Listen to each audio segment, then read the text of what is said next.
Bonjour, je vous souhaite la bienvenue à cette matinale de la DGCCRF sur le thème des nouveaux horizons de la lutte contre l'éco-blanchiment. C'est un événement qu'on a voulu inscrire dans le cadre de la Semaine européenne du développement durable.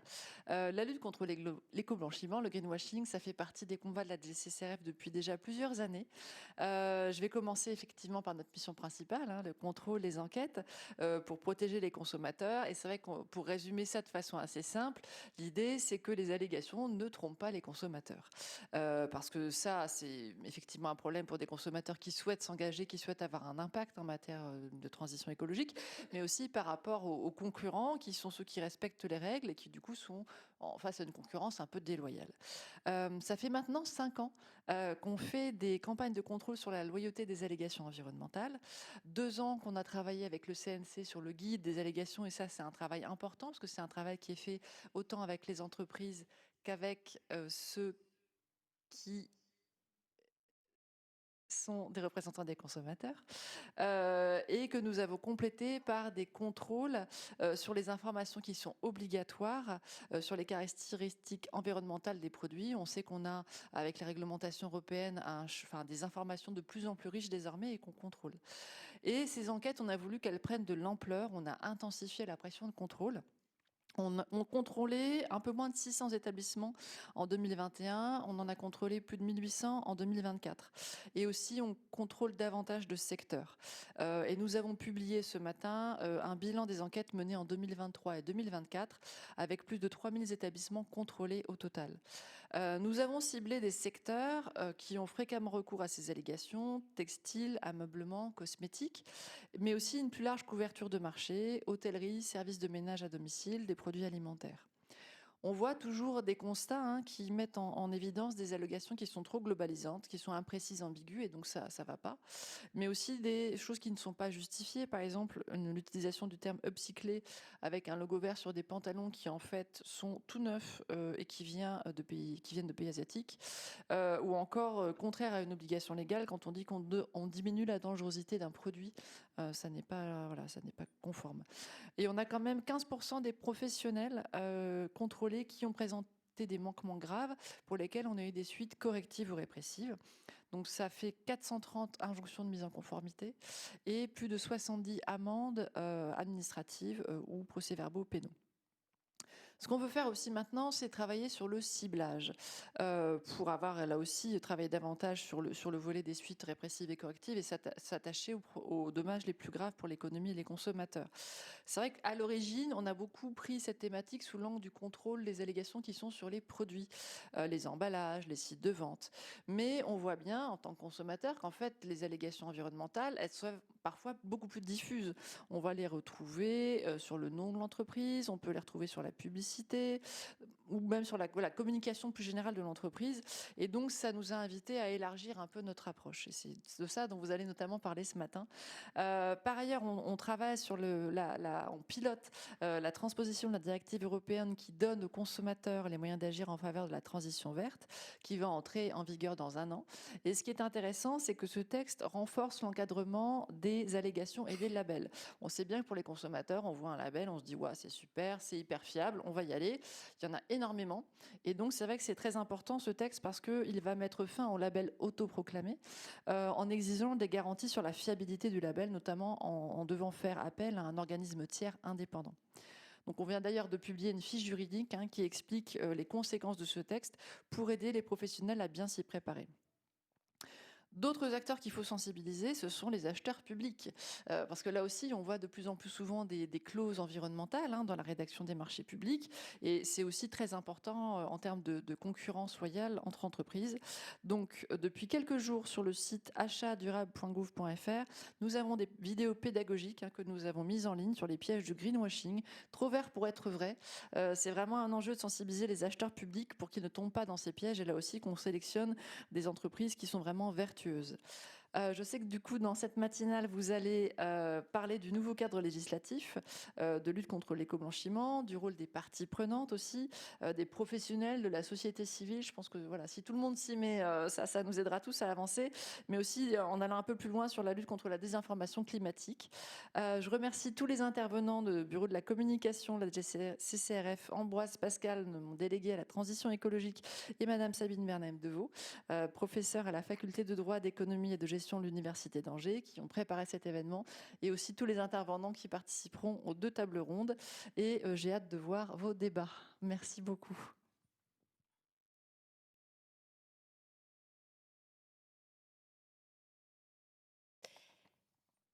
Je vous remercie, Madame la Directrice Générale, pour vos propos introductifs qui augurent la richesse des débats qui vont avoir lieu ce matin au regard des forts enjeux du greenwashing ou éco-blanchiment en français, tant en termes de protection des consommateurs et de préoccupations environnementales que de développement économique.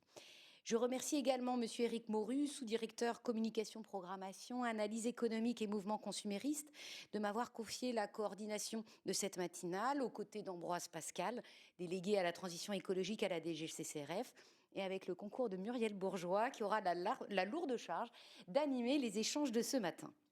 Alors néanmoins, avant de céder la parole à nos différents intervenants, je voudrais revenir sur certains éléments qui nous ont semblé nécessaires de préciser pour délimiter un petit peu les contours de nos échanges. Selon Jay Westervelt, qui est chercheur et environnementaliste américain, à qui l'on a attribué la paternité du terme à la fin des années 80, le greenwashing est, je cite, une stratégie de communication visant à donner une image écologique, souvent trompeuse, dans le but d'induire le public en erreur et de valoriser une marque ou une organisation sans réelle action en faveur de l'environnement. Si, depuis, de nombreuses définitions ont pu émerger, leur point commun réside dans le décalage entre l'histoire qui est racontée par l'entreprise ou l'organisation et la réalité. L'éco-blanchiment consiste ainsi à fausser la perception du public en général et des consommateurs en particulier sur des engagements environnementaux, soit en mettant en avant certains efforts présentés comme durables, soit en faisant le silence sur des pratiques préjudiciables à l'environnement. Cette stratégie, bien que controversée, est adoptée par certaines entreprises ou organisations dans divers secteurs. La montée des préoccupations environnementales chez les citoyens a en effet conduit certaines entreprises à adapter leur discours et leur stratégie marketing.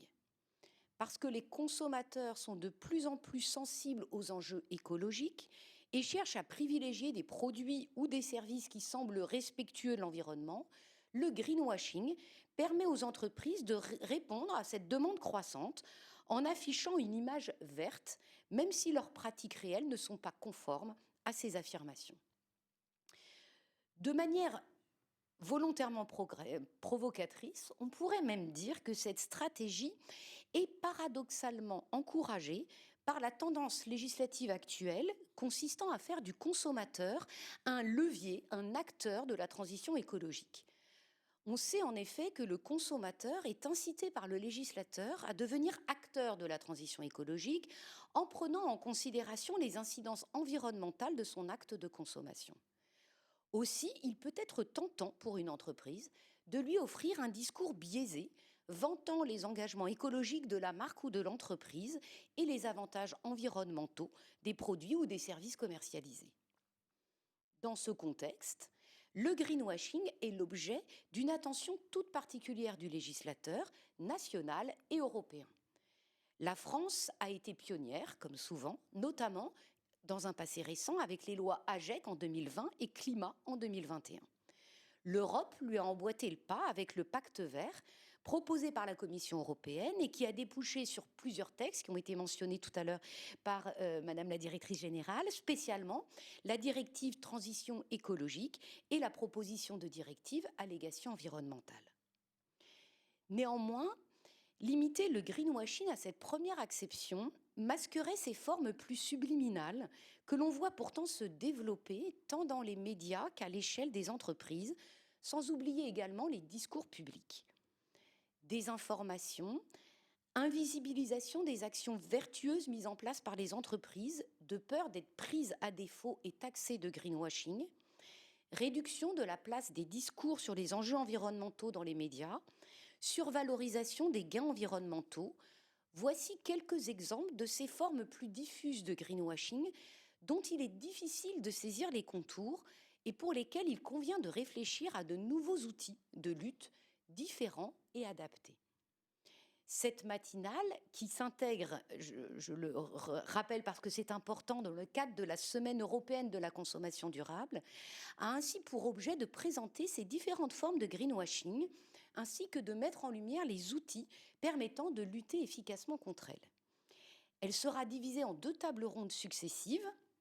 La première, que l'on a intitulée Lutter contre le greenwashing par les instruments juridiques, adoptera une approche assez classique par le droit, sans oublier néanmoins de questionner l'efficacité pratique des règles mises en place et leurs éventuelles limites. La seconde appréhendera toute la dimension sociétale du greenwashing. Elle permettra alors de dépasser les frontières traditionnellement reconnues au greenwashing et s'interrogera sur les moyens de lutter contre ces formes plus diffuses qui ont été mentionnées précédemment. Si le droit ne peut suffire pour les saisir, il conviendra alors de s'interroger sur une approche par les usages et par l'accompagnement des entreprises et des consommateurs, voire sur le recours à des actions plus fermes faisant évoluer les mentalités. Je cède donc immédiatement la parole à nos différents intervenants, que je remercie chaleureusement en mon nom et en celui d'Ambroise Pascal pour leur participation à ces tables rondes, mais également pour la qualité des échanges qui ont permis leur préparation. Merci beaucoup pour cette introduction du sujet, des 2 sujets qui vont nous occuper ce matin.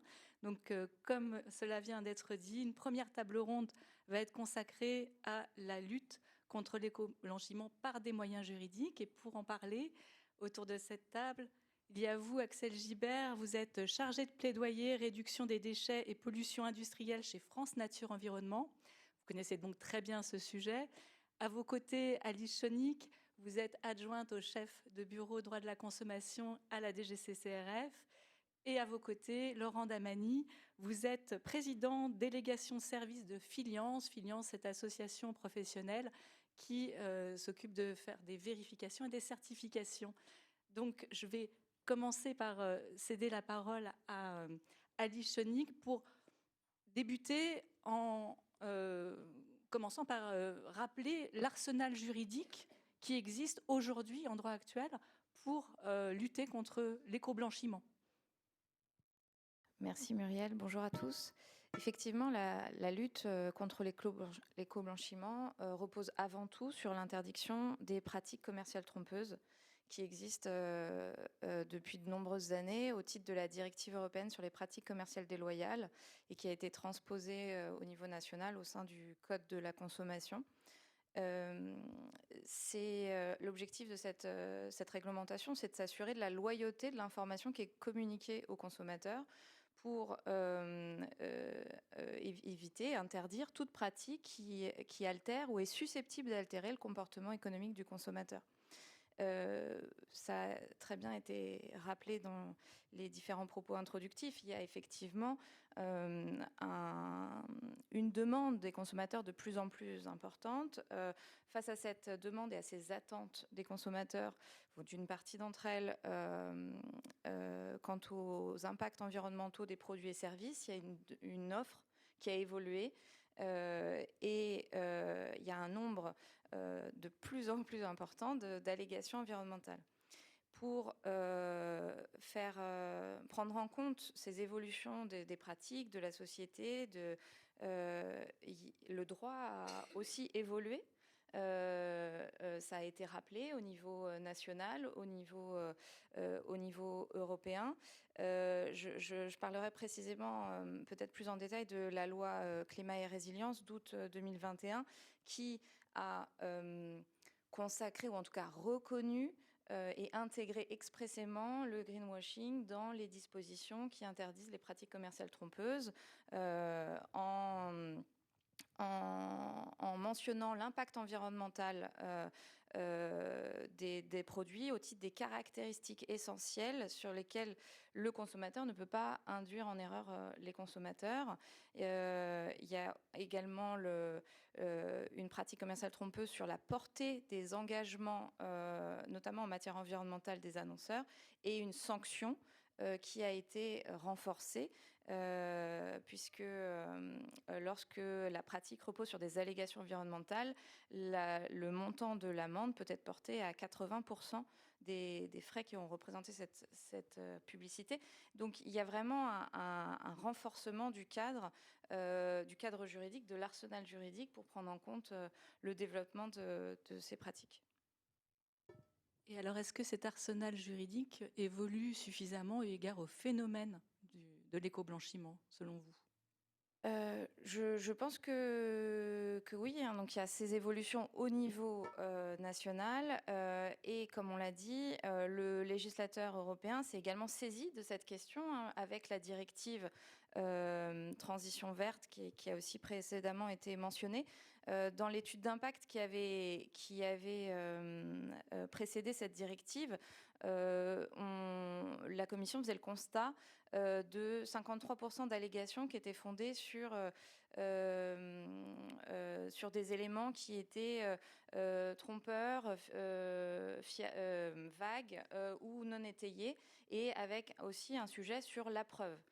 Et ça ne surprendra personne, elle faisait aussi le constat d'une grande disparité dans la fiabilité des différents labels qu'on retrouve sur le terrain. Et c'est aussi pour ça que le droit européen s'est un peu musclé en modifiant la directive sur les pratiques commerciales déloyales. Traditionnellement, on considère que cette directive, c'est un peu un filet de sécurité. Désormais, avec les modifications qui ont été ajoutées, ce filet de sécurité, il est quand même très vert, puisqu'il y a un nombre de pratiques environnementales qui sont interdites, interdites en toutes circonstances. Donc elles sont en tant que telles prohibées. On n'a pas besoin de démontrer l'altération du comportement économique du consommateur, et ça va faciliter la démonstration. Donc il y a une prise en compte au niveau juridique importante au niveau national européen.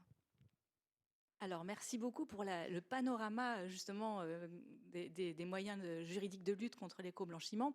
La question qu'on pose dans le prolongement, c'est celle de l'efficacité. Et justement, alors, l'une de ces questions relatives à l'efficacité, Laurent Damany, ce serait de savoir quel est le rôle des organismes vérificateurs, certificateurs aujourd'hui, et qu'est-ce que ce rôle est appelé à devenir avec ces évolutions européennes, enfin sous l'influence du droit européen. Très bien. Alors c'est une vaste question, je vais essayer d'être synthétique. Tout d'abord, je vais peut-être repréciser notre rôle, notre métier. Donc Filian, ça regroupe les entreprises qu'on appelle tiers indépendants, du TIC, donc du testing, de l'inspection et de la certification. Notre métier, c'est d'attester d'une situation, de la réalité d'une situation, et de l'attester de manière crédible pour les parties qui sont concernées. Et pour être crédible, il faut être impartial, il faut être objectif, et il faut être structuré dans la façon de démontrer la réalité de la situation. Donc c'est un savoir-faire, et c'est comme ça qu'on procède. On n'a pas de jugement de valeur sur le référentiel. Alors pour procéder donc impartial et objectif, c'est de l'éthique, j'ai envie de dire. On peut le démontrer également par l'indépendance, par une distance avec les demandeurs. Maintenant, pour être crédible, il faut être structuré. Et donc, on travaille sur la base, d'une part, d'un référentiel qui doit décrire la situation que l'on doit analyser, en fait, et la cible analysée, et d'un protocole qui définit comment on doit apprécier et comment on doit juger de la conformité ou de la compliance en anglais entre ce que l'on voit, ce qu'on constate lors d'un audit et le référentiel. On n'a pas de jugement directement sur le référentiel. Est-ce que le référentiel est pertinent, par exemple? Ça ne nous est pas demandé. On est là pour attester d'une réalité, d'une situation par rapport au référentiel. Alors ça, c'est le métier. Maintenant, ce métier il se décline en certification, ce qu'on appelle de la tierce partie, ou également en seconde partie, ou même en première partie. Je vais être assez rapide, mais ça va permettre d'éclairer ensuite la compréhension de notre rôle, en fait. En première partie, c'est un industriel qui nous demande d'intervenir chez lui pour analyser une situation chez lui. Donc il a fait son propre référentiel, son propre protocole, et ça ne le concerne qu'en interne. Ensuite, il en fait ce qu'il veut. Nous, on va remettre un rapport qui va dire voilà ce qu'on a constaté, voilà l'écart. L'exploitation du rapport, il en fait ce qu'il en veut. Notre nom apparaît sur le rapport, mais pas sur l'exploitation qu'il peut en faire derrière. On va pouvoir également intervenir en seconde partie. En seconde partie, c'est souvent entre un client et son fournisseur. Un client a besoin de savoir ce qui se passe chez un fournisseur. Il n'a pas la compétence technique, il n'a pas les ressources, ou il a besoin d'avoir un tiers indépendant parce que le fournisseur ne veut pas ouvrir son usine à son client de peur de dévoiler des secrets. Donc on va intervenir chez le fournisseur à la demande du client sur la base du référentiel du client. Et on va, donc en suivant le protocole défini par le client souvent, attester de ce que l'on voit, de la situation, et faire un rapport qui va être partagé et avec le fournisseur et avec le client. Et on s'arrête là. Et ensuite, en certification, c'est autre chose encore. On est en tierce partie. Ça veut dire qu'on va émettre un rapport, potentiellement, mais également une certification à un label qui va être publique. Et notre nom va apparaître sur la certification. C'est-à-dire qu'on va attester d'une situation, d'un référentiel qui existe et qui est connu et publié et accessible à tout le monde, suivant un protocole qui est connu, accessible et disponible à tout le monde, et on va émettre un avis, une attestation sur ce qu'on a vu, et également, si c'est conforme, on peut prendre additionnellement, mais ce n'est pas toujours le cas, une décision de certification en disant très bien, voilà, vous êtes conforme, on a respecté le protocole et vous respectez le référentiel, on peut décerner une certification. Et là, notre nom va apparaître. J'insiste sur ce point parce que c'est important pour nous. On est dans le domaine de la confiance, on est un tiers de confiance. Quand notre nom est engagé, notre marché, c'est notre réputation, notre valeur, c'est notre marque, c'est notre nom. Si les gens ne font plus confiance, si on commence à tricher avec ces mécaniques-là ou à donner le sentiment que ce qu'on certifie n'est pas valable, n'est pas reconnu, n'est pas crédible, c'est tout notre business qui disparaît. Donc dès que notre nom est engagé, c'est beaucoup plus puissant que lorsqu'on est juste en train d'émettre un rapport à un tiers qui va utiliser le rapport, lui, potentiellement, pour émettre un label. Donc je suis un peu long, je suis désolé, mais c'est pour expliquer la situation, comment on intervient. Alors maintenant, pour revenir plus précisément aux allégations environnementales, actuellement, parmi nos adhérents, on peut travailler pour des clients qui ont défini leur propre label interne et qui nous demandent d'attester auprès de la conformité de leurs fournisseurs par rapport à ce référentiel. Et on va le faire. On va faire un rapport par rapport au référentiel défini par cet industriel sur un protocole et on va faire un rapport qui est valide pour l'industriel. Maintenant, ce qu'il en fait pour son label, pour émettre un label, il en est responsable. C'est lui l'exploitation qu'il en fait. Donc nous, on n'a pas d'avis sur le sujet. Il peut nous demander de l'aide. Ça arrive des fois pour avoir un label qui est pertinent ou pour rendre son protocole, là on va l'aider, plus fiable. Par exemple, s'il veut qu'on aille auditer une entreprise qui fait 10 000 personnes et qui nous dit qu'il faut faire ça en un jour, on va lui dire que ça va être compliqué. Si l'entreprise qu'on doit aller auditer, elle a 200 sites et qu'elle nous demande d'aller voir un seul site, donc parce qu'on travaille par prélèvement, par sondage, on va lui dire votre référentiel, votre protocole, il n'est pas pertinent par rapport à ce que vous voulez faire. Et donc on va commencer à se dire, oulala, on va mettre un rapport, on ne sait pas comment il va être utilisé et on va être engagé sur une chose qui techniquement ne tient pas la route. Mais je dis bien techniquement. Maintenant, l'exploitation, la valeur du référentiel et son exploitation, on peut être sollicité pour donner un avis, mais ce n'est pas toujours le cas. Donc on va participer à des... J'ai bientôt fini, excusez-moi, mais je suis un petit peu long. On va participer à de l'élaboration, en tout cas dans nos travaux, à l'émission sur le marché de labels, qui sont peut-être des labels qui n'ont pas la vocation, qui ne répondent pas aux critères qu'on aimerait qu'ils répondent. Quand on fait la certification, c'est beaucoup plus fort. Là, on va être souvent accrédité et notre nom est engagé. Donc là, soit on travaille sur des référentiels normatifs, réputés, connus, soit sur des référentiels qui ont été créés sur mesure, mais sur lesquels on a participé et sur lesquels on va engager notre nom. Donc là, on est beaucoup plus propre, j'ai envie de dire. Ça, c'est la situation maintenant. Avec la directive 2025-824 qui va être transcrite et qui va être en application normalement à partir de septembre, dans un an, septembre 27 septembre 2026 de mémoire, il y a des choses qui changent. Il y a 3 éléments qui changent pour moi qui sont importants. Le premier, c'est que les labels devront faire l'objet, je reviens un tout petit peu en arrière. Dans un label, il y a 2 choses. Il y a la valeur du label. Est-ce qu'il est crédible? Et puis le deuxième élément, c'est est-ce que la façon dont on a fait l'analyse de conformité est crédible également? C'est les 2 éléments qui construisent la valeur d'un label. Le changement qui va arriver, c'est le deuxième point.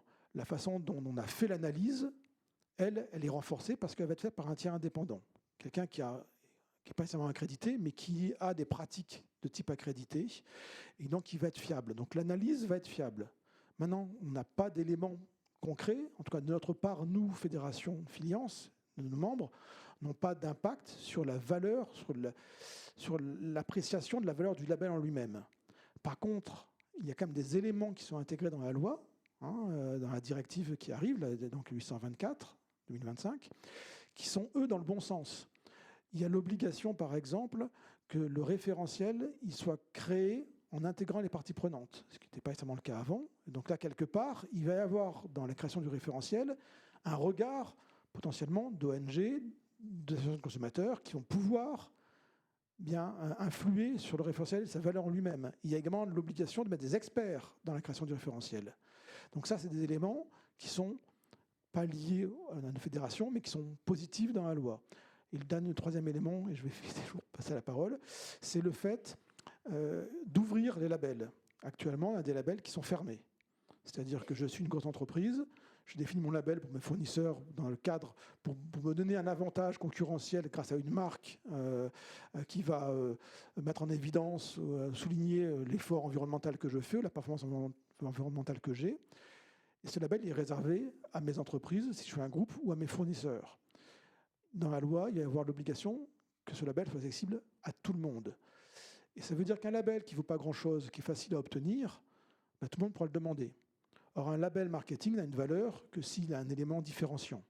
Donc les labels qui ne veulent rien dire et qui sont facilement accessibles, tout le monde pourra l'avoir, tout le monde pourra le demander, et naturellement, ils vont perdre de leur pertinence. Ça prend un peu de temps, mais ça va faire du nettoyage. Voilà, j'ai essayé d'être je suis un peu long, je suis désolé. Merci beaucoup. Alors justement, on souhaite prolonger ces réflexions avec vous, Axel Gibert, sur ces évolutions juridiques et justement ce à quoi il faut être particulièrement attentif pour garantir l'efficacité de la lutte contre l'éco-blanchiment, selon vous. En réalité, la question de la difficulté, c'est la preuve. C'est comment on prouve qu'une marque trompe les consommateurs.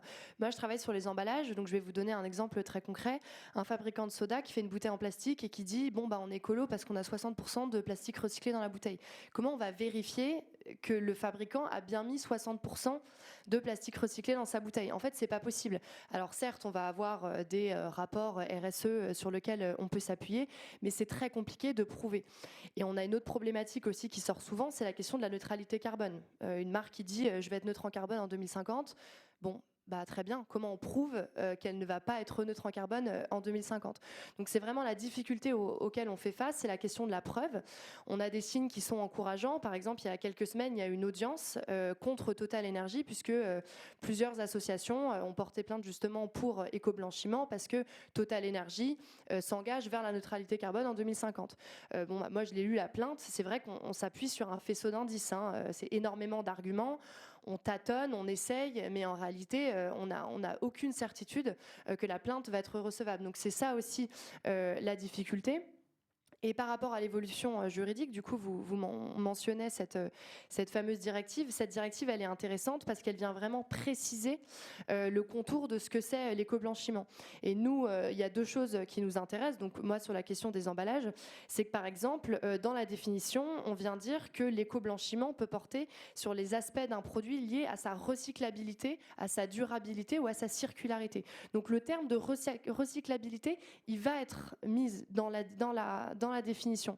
Donc ça veut dire que si nous, on veut intenter une action contre un produit où on estime qu'il n'y a pas 60% ou 100% de plastique recyclé, ça va être plus simple parce que là, ce sera dans le cœur de la définition. Et il y a un autre aspect aussi qui est intéressant, c'est qu'on rajoute l'aspect social. On parle des caractéristiques d'un produit sur l'aspect environnemental et sur l'aspect social. L'aspect social, il est vraiment intéressant, notamment dans le domaine du textile, parce qu'on a toutes ces marques de fast fashion qui disent nous, en fait, on est responsable parce que ils nous donnent mille et une questions.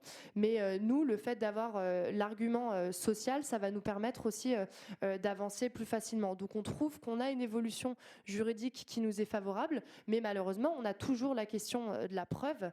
Comment on prouve qu'une marque trompe effectivement les consommateurs? Alors merci beaucoup Ali Chonik. Sur la question de l'efficacité aussi, il y a une question qui surgit puisque on a l'impression d'être face à un double mouvement.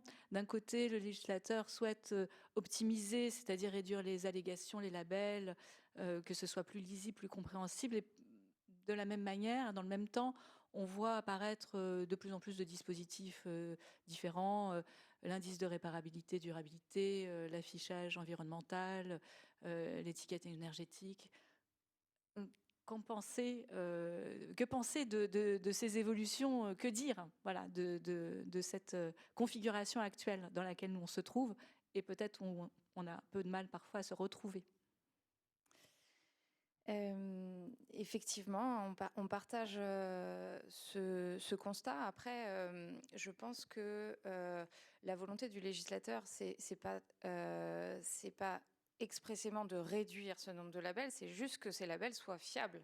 C'est plus ce sujet-là. Après, le fait que par l'application de ces nouvelles exigences, il y en ait moins in fine, ça montre juste qu'ils n'étaient pas fiables avant. C'est une conséquence. Bon.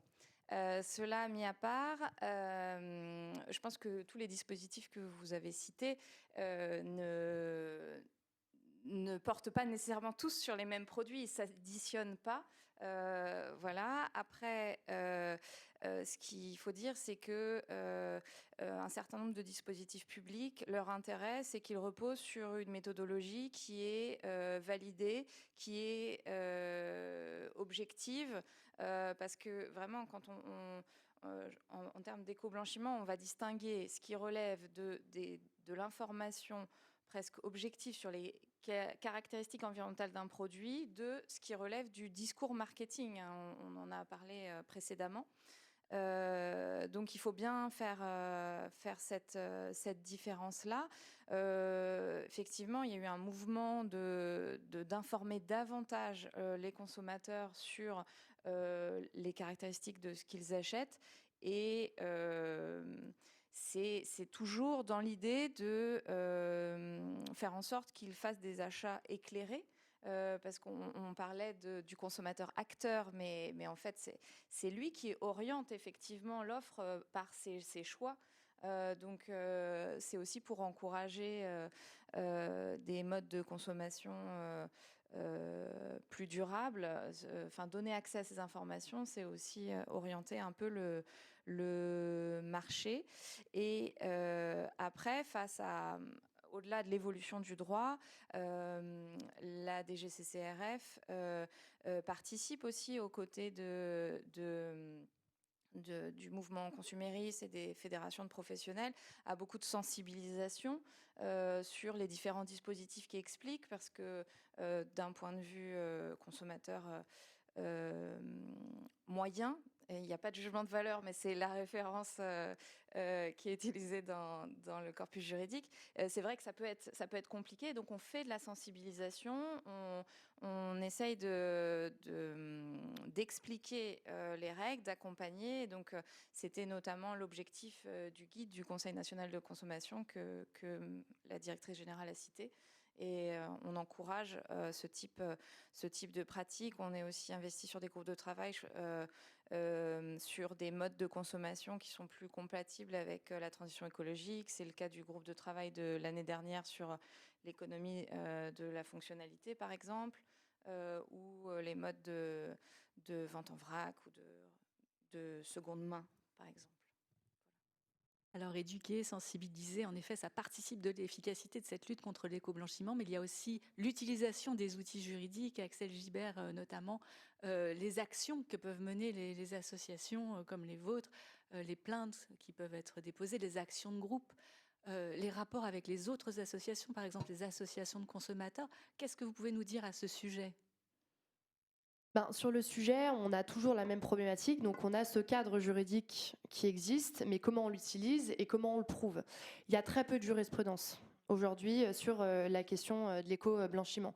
Moi, je vais vous parler d'un cas très concret. L'année dernière, on a porté plainte contre Coca-Cola pour greenwashing à la suite de ce qui s'est passé pendant les Jeux Olympiques. Donc, pour celles et ceux qui n'ont pas suivi les Jeux Olympiques, c'était Coca-Cola qui était le fournisseur exclusif des boissons pendant les Jeux.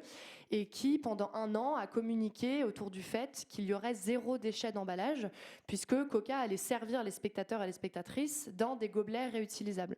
Sauf que nous, on a appris quelques mois avant les Jeux Olympiques, et après, ça a été documenté pendant les Jeux Olympiques, puisque les gens ont pris des photos et des vidéos.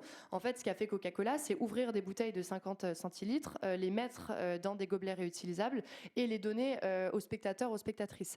Bon, là, on est sur un cas de tromperie du consommateur qui est flagrant. On avait des panneaux où il y avait marqué « Ramenez votre gobelet réutilisable pour être écologique et éviter les emballages ». Et derrière, il y avait des millions de bouteilles en plastique, plus de 10 millions de bouteilles en plastique qui ont été utilisées par Coca-Cola pendant les Jeux Olympiques. Donc là, on a porté plainte. Disons que c'était assez simple. On avait le discours de Coca-Cola, avec beaucoup de prises de parole sur ça, versus la réalité. Mais il y a d'autres arguments qu'on a essayé de développer dans la plainte, où là, je n'ai aucune idée de s'ils vont être déclarés recevables ou pas. Un des arguments, par exemple, qu'on a voulu avancer, c'est que Coca-Cola, comme beaucoup d'autres marques d'ailleurs, estime s'inscrire dans une volonté de circularité, d'économie circulaire, parce qu'ils font du recyclage de leurs bouteilles. Alors, nous, on leur a dit, bah non, en fait, vous regardez le Code de l'environnement, l'économie circulaire, le premier pan, c'est la réduction. Donc une marque qui ne s'inscrit pas dans la réduction de la production ne peut pas se targuer de faire de l'économie circulaire. Donc ça, par exemple, c'est un argument qu'on a développé. Et on a développé un autre argument aussi sur les gobelets réutilisables, parce qu'il y a beaucoup de marques qui disent, ou de festivals ou autres, qui disent, bon, bah, on est écologique parce qu'on utilise des gobelets réutilisables, mais un gobelet réutilisable n'est qu'écologique que s'il est effectivement réutilisé. Parce que là, le taux de retour des Eco-Cups pendant les JO, il est tellement mauvais que le COJOP ne l'a même pas publié. Parce que c'était des gobelets qui étaient floqués, les Coca-Cola, les gens les ont gardés en souvenir. Donc, en fait, on tâtonne, on essaye. Donc, c'est bien qu'il y ait de plus en plus d'associations qui s'en emparent. Donc, nous, on est assez actifs, parce qu'on a porté plainte aussi contre Tefal récemment pour éco-blanchiment. Mais il y a d'autres associations qui essayent. Il y a aussi d'autres organismes, parce que vous avez aussi le juge de déontologie publicitaire, qui est aussi un très bon organe quand on veut dénoncer une pratique qu'on estime comme trompeuse.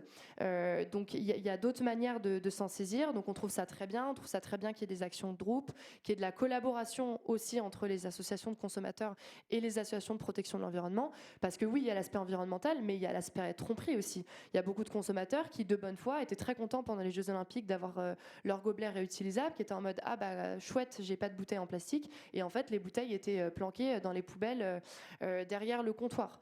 Donc il y a ces deux aspects-là. Donc on trouve ça très encourageant aussi qu'il y ait de plus en plus de structures qui se saisissent de ce sujet. Et alors justement, on a envie de profiter de vos expériences pour mettre un peu en perspective tout ce qui vient d'être dit et de vous entendre, Laurent Damany, et vous aussi, Axel Gibert, sur, selon vous, les insuffisances actuelles du cadre légal en la matière. Laurent Damany. Alors, peut-être l'occasion d'aborder les green claims, parce que j'ai parlé de la 2025-824, la directive, mais il y avait également en juin une directive additionnelle qui devait être passée et qui a été reportée, on va dire. Le dialogue a été interrompu en juin, qui s'appelait les green claims. Il est clair que la situation actuelle, la 824-2025, la nouvelle directive qui s'applique en 2026, elle va améliorer la situation. Il est également clair que le sujet est complexe. Alors, il est complexe, mais ça a toujours été un sujet complexe. En fait, la communication a toujours été un sujet complexe parce que on est facilement borderline. Le gris, l'intention réelle, la tromperie, et je pense que vous l'avez bien exprimé, c'est des fois compliqué. Des fois même à vous entendre, je me dis, mais est-ce qu'il y a vraiment tromperie? Et au bout d'un moment, en vous écoutant, je me dis, effectivement, il y a eu tromperie. Mais voilà, c'est pas toujours évident à voir et c'est pas toujours évident à saisir. Et puis, derrière ça, il y a une dimension additionnelle, mais je vais quand même revenir à votre question derrière, vous inquiétez pas. Une question additionnelle, c'est la réglementation, elle est utile, elle peut être contre-productive.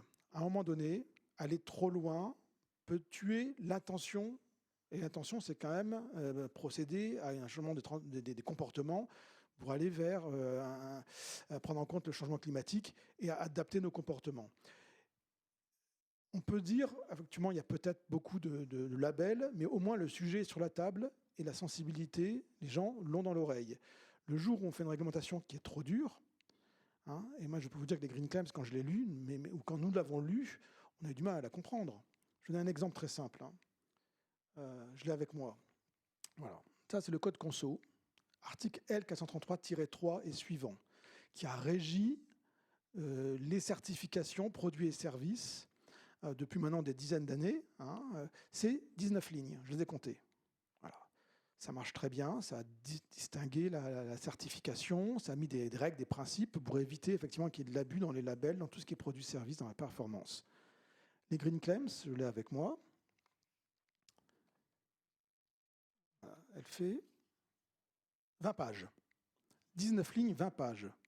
Alors je vais citer Boileau, hein, Boileau qui disait ce qui se conçoit bien s'exprime clairement et les mots pour venir arrivent aisément. Eh bien, quand il y a 20 pages pour une réglementation et qu'on avait 19 lignes avant pour une réglementation qui a fonctionné, qui fonctionne très bien, la question qu'on peut se poser, la question qu'on s'est posée, c'est est-ce que c'est pas aller trop loin? Et qu'on a regardé les Green Claims dans la réalité, et c'est vrai qu'il y a des exigences de preuve, mais nous on s'est dit, mais ça va être pour nous impossible, dans le rôle qui nous est donné, impossible à faire. Ça va tuer tous les labels, il n'y en aura plus aucun, mais même les entreprises qui font bien à la fin ne vont plus communiquer du tout, parce que c'est tellement lourd à démontrer avant de communiquer, avec le risque de se faire taper sur le doigt immédiatement, que plus personne ne va communiquer. Et si on ne communique plus du tout, on va retirer le sujet du domaine public. Et donc le risque d'aller trop loin, en fait. Et c'est un coût non négligeable. Alors, moi, je suis content. Hein, pour Filiance, pour nos entreprises, c'est un coût, c'est du chiffre d'affaires. Mais en fait, le chiffre d'affaires, on s'est dit, il n'y aura même pas de chiffre d'affaires parce que tout va disparaître.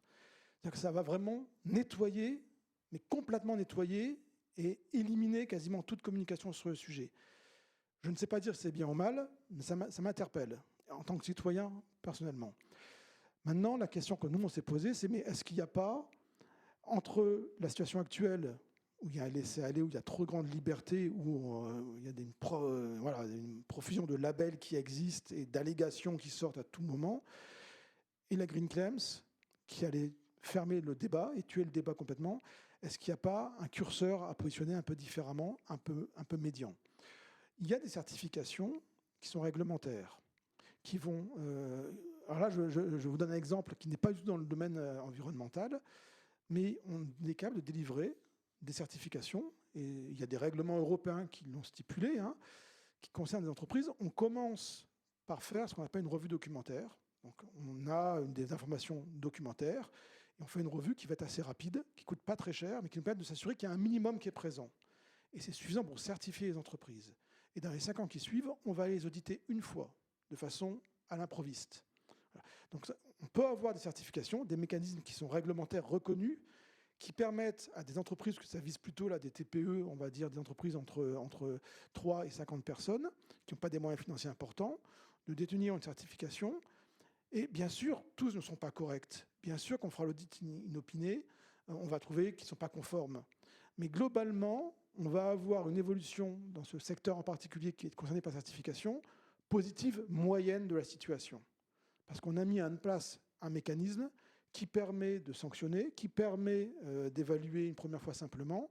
Et donc globalement, on va avoir une évolution positive, une tendance positive à l'amélioration. La question, et je n'ai pas la réponse, c'est est-ce que entre la réglementation qui peut paraître parfois excessive, et d'ailleurs qui a été vécue comme excessive, là c'est factuel, ils ont arrêté la discussion, c'est parce qu'à un moment donné, sous pression des lobbies ou pas, je ne sais pas, mais à un moment donné, il y a eu des arguments qui ont fait dire c'est trop compliqué à mettre en œuvre. Donc effectivement, il y a eu un constat fait par un certain nombre de personnes de politique que c'était trop excessif ce qui était demandé. Mais il faut peut-être trouver un juste milieu. Il faut qu'on arrive à entraîner la société vers un changement des comportements. Jusqu'où il faut aller dans ce qu'on impose, c'est la question. J'ai un dernier point, si vous me permettez.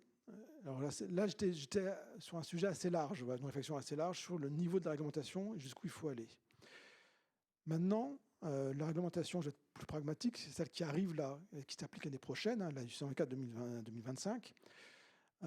Quand on la lit, j'ai exprimé les intérêts qu'il y avait et les 3 points intéressants que j'ai retrouvés dans cette réglementation pour faire évoluer les comportements et nettoyer, on va dire, les activités et les pratiques. Elle va être transcrite et appliquée en 2026. Il y a encore des zones de flou. Il y a des zones de flou parce que quand on la lit, elle est parfois en opposition avec l'article L433. Pour un exemple très concret, dans l'article L433, on demande que le propriétaire, que l'élaboration du référentiel soit faite par l'organisme de certification. Donc ça, c'est intéressant, parce qu'au moins, il met son nom, mais il a mis les référentiels. Dans la directive, c'est le contraire. On demande à ce que l'organisme de certification soit indépendant de celui qui a défini le référentiel. Donc il y a une opposition très claire dans la réglementation, des choses qu'on faisait depuis 20 ans, qui ne s'appliquent pas de la même façon pour les allégations environnementales. Comment ça va se résoudre? Parce qu'il faut bien voir qu'il y a des labels qui ne sont pas purement sur le produit, la performance produit, ou purement sur l'allégation environnementale. Il y a plein de labels qui maintenant ont intégré une dimension environnementale. Et donc on va se poser la question, je n'ai pas la réponse, mais je sais qu'on aura des discussions avec DGCRF sur comment est-ce qu'on applique la nouvelle réglementation. Donc il y a encore besoin de clarifier en fait dans la transcription ou même dans la mise en œuvre pratique certains éléments en fait qui sont issus de la réglementation. Donc on est encore en train de travailler sur le sujet, j'ai envie de dire. Donc pour vous, voilà, c'est work in progress. Il faut continuer à clarifier le dispositif. Oui. Et alors, votre point de vue sur la question, Alice Chonic, peut-être un mot, une réaction, et après on écoutera le point de vue d'Axel Gibert sur le sujet. Merci. Effectivement, cette directive va être transposée. Il y aura des lignes directrices de la Commission qui sont annoncées pour la fin d'année, donc ça va aider. Bon, après, je me permets de dire que je trouve que la comparaison entre le code de la conso et Green Claim, c'est un peu biaisé parce que ça ne porte pas du tout sur le même sujet et que je comprends le questionnement sur est-ce que la directive n'est pas trop ambitieuse sur le niveau de complexité, mais pour autant, elle vient quand même répondre à un point qu'a soulevé Axel sur comment on prouve la véracité d'une allégation environnementale, quels sont les éléments factuels qui doivent être apportés, et ça c'est quand même essentiel pour s'assurer de cette fiabilité. Et moi je trouve que c'est un pas en avant. Alors on verra où s'arrêtent les curseurs quand les négociations reprendront, mais pour moi, si ce texte devait être complètement abandonné, ce serait sans doute une perte pour notre combat collectif, qui est la lutte contre l'éco-blanchiment. Ensuite, vous avez bien vu que la définition qui est donnée d'un label de développement durable, elle est extrêmement large. Et donc, moi, ma compréhension, c'est que dès lors qu'on rentre dans cette définition-là, on devra respecter les exigences procédurales qui sont définies dans la directive. La certification et le modèle, enfin les dispositions du Code de la consommation sur la certification de conformité, ça n'a pas forcément il n'y a pas d'incidence directe sur ces dispositions-là. Par contre, dès lors que les critères qui sont dans le référentiel couvrent des caractéristiques environnementales ou sociales ou les deux, dans ce cas-là, on tombe dans l'encadrement de la directive 2024-825. Donc voilà, on devra affiner, il y a une doctrine à construire en lien avec les services de la Commission, mais c'est comme ça qu'on voit les choses sur l'articulation, label de développement durable. Label de développement durable, enfin, une certification, même si elle s'appelle certification, mais qu'elle couvre, elle rentre dans la définition d'un label de développement durable, on appliquera ces exigences-là. Juste répondre, aborder des éléments. Donc, le but n'est pas de trancher la question aujourd'hui, parce que ça prendrait... Il faut que ce soit une discussion collaborative et constructive. L'article 433 porte sur les certifications de services et de produits volontaires. Donc elle est très similaire en fait c'est pas les allégations environnementales, mais le sujet est quand même l'entreprise ou les industriels qui vont revendiquer des performances particulières qui ne sont pas de conformité, mais qui sont de marketing. Et donc on est bien dans une communication marketing potentiellement trompeuse et qui a été réglée par, entre autres, l'article L433. Donc pour moi, il y a quand même une correspondance.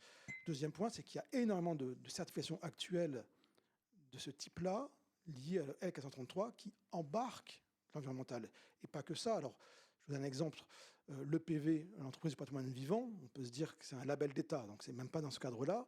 Il y a un volet environnemental. Parce qu'en fait, toutes les certifications, de plus en plus, depuis maintenant 5 ans, ont ajouté des démarches environnementales Et donc, on va avoir un vrai travail, si on considère que tout d'un coup bascule dans le cadre de la nouvelle directive, il va y avoir un vrai travail de revue de l'intégralité des... Alors c'est intéressant, hein, ça fait partie de... Ça va toucher notre profession, entre autres, parce que si tous ces référentiels doivent d'un seul coup éliminer la partie environnementale, ben, c'est un gros travail de ces... Oui, mais non, c'est pas évolué parce que quelque part, actuellement, c'est l'entreprise de certification qui est propriétaire, qui élabore le référentiel. Or, la réglementation dit maintenant, c'est plus vous qui élaborez le référentiel. Et donc, il y a un hiatus direct, là, une opposition directe réglementaire qui vont être clarifiées. Hein. Et le dernier point, si vous me permettez 2 minutes, moi, je connais un exemple de certification où on doit faire la démonstration à l'avant. Avant de mise sur le marché. C'est le dispositif médical, par exemple. Le dispositif médical, alors c'est un peu particulier. Quand vous avez un pacemaker, une seringue, vous devez démontrer la conformité avant de pouvoir mettre sur le marché, et vous devez démontrer la conformité des allégations. Par exemple, pour une prothèse de hanche, si vous dites que la prothèse de hanche, elle va durer 20 ans, son espérance de vie, vous devez démontrer qu'elle va durer 20 ans. Ce n'est pas nécessairement une exigence de la réglementation, mais parce que vous avez une allégation particulière propre à votre produit, vous devez démontrer intégralement par des études, par des experts, en respectant des normes, que ça dure 20 ans.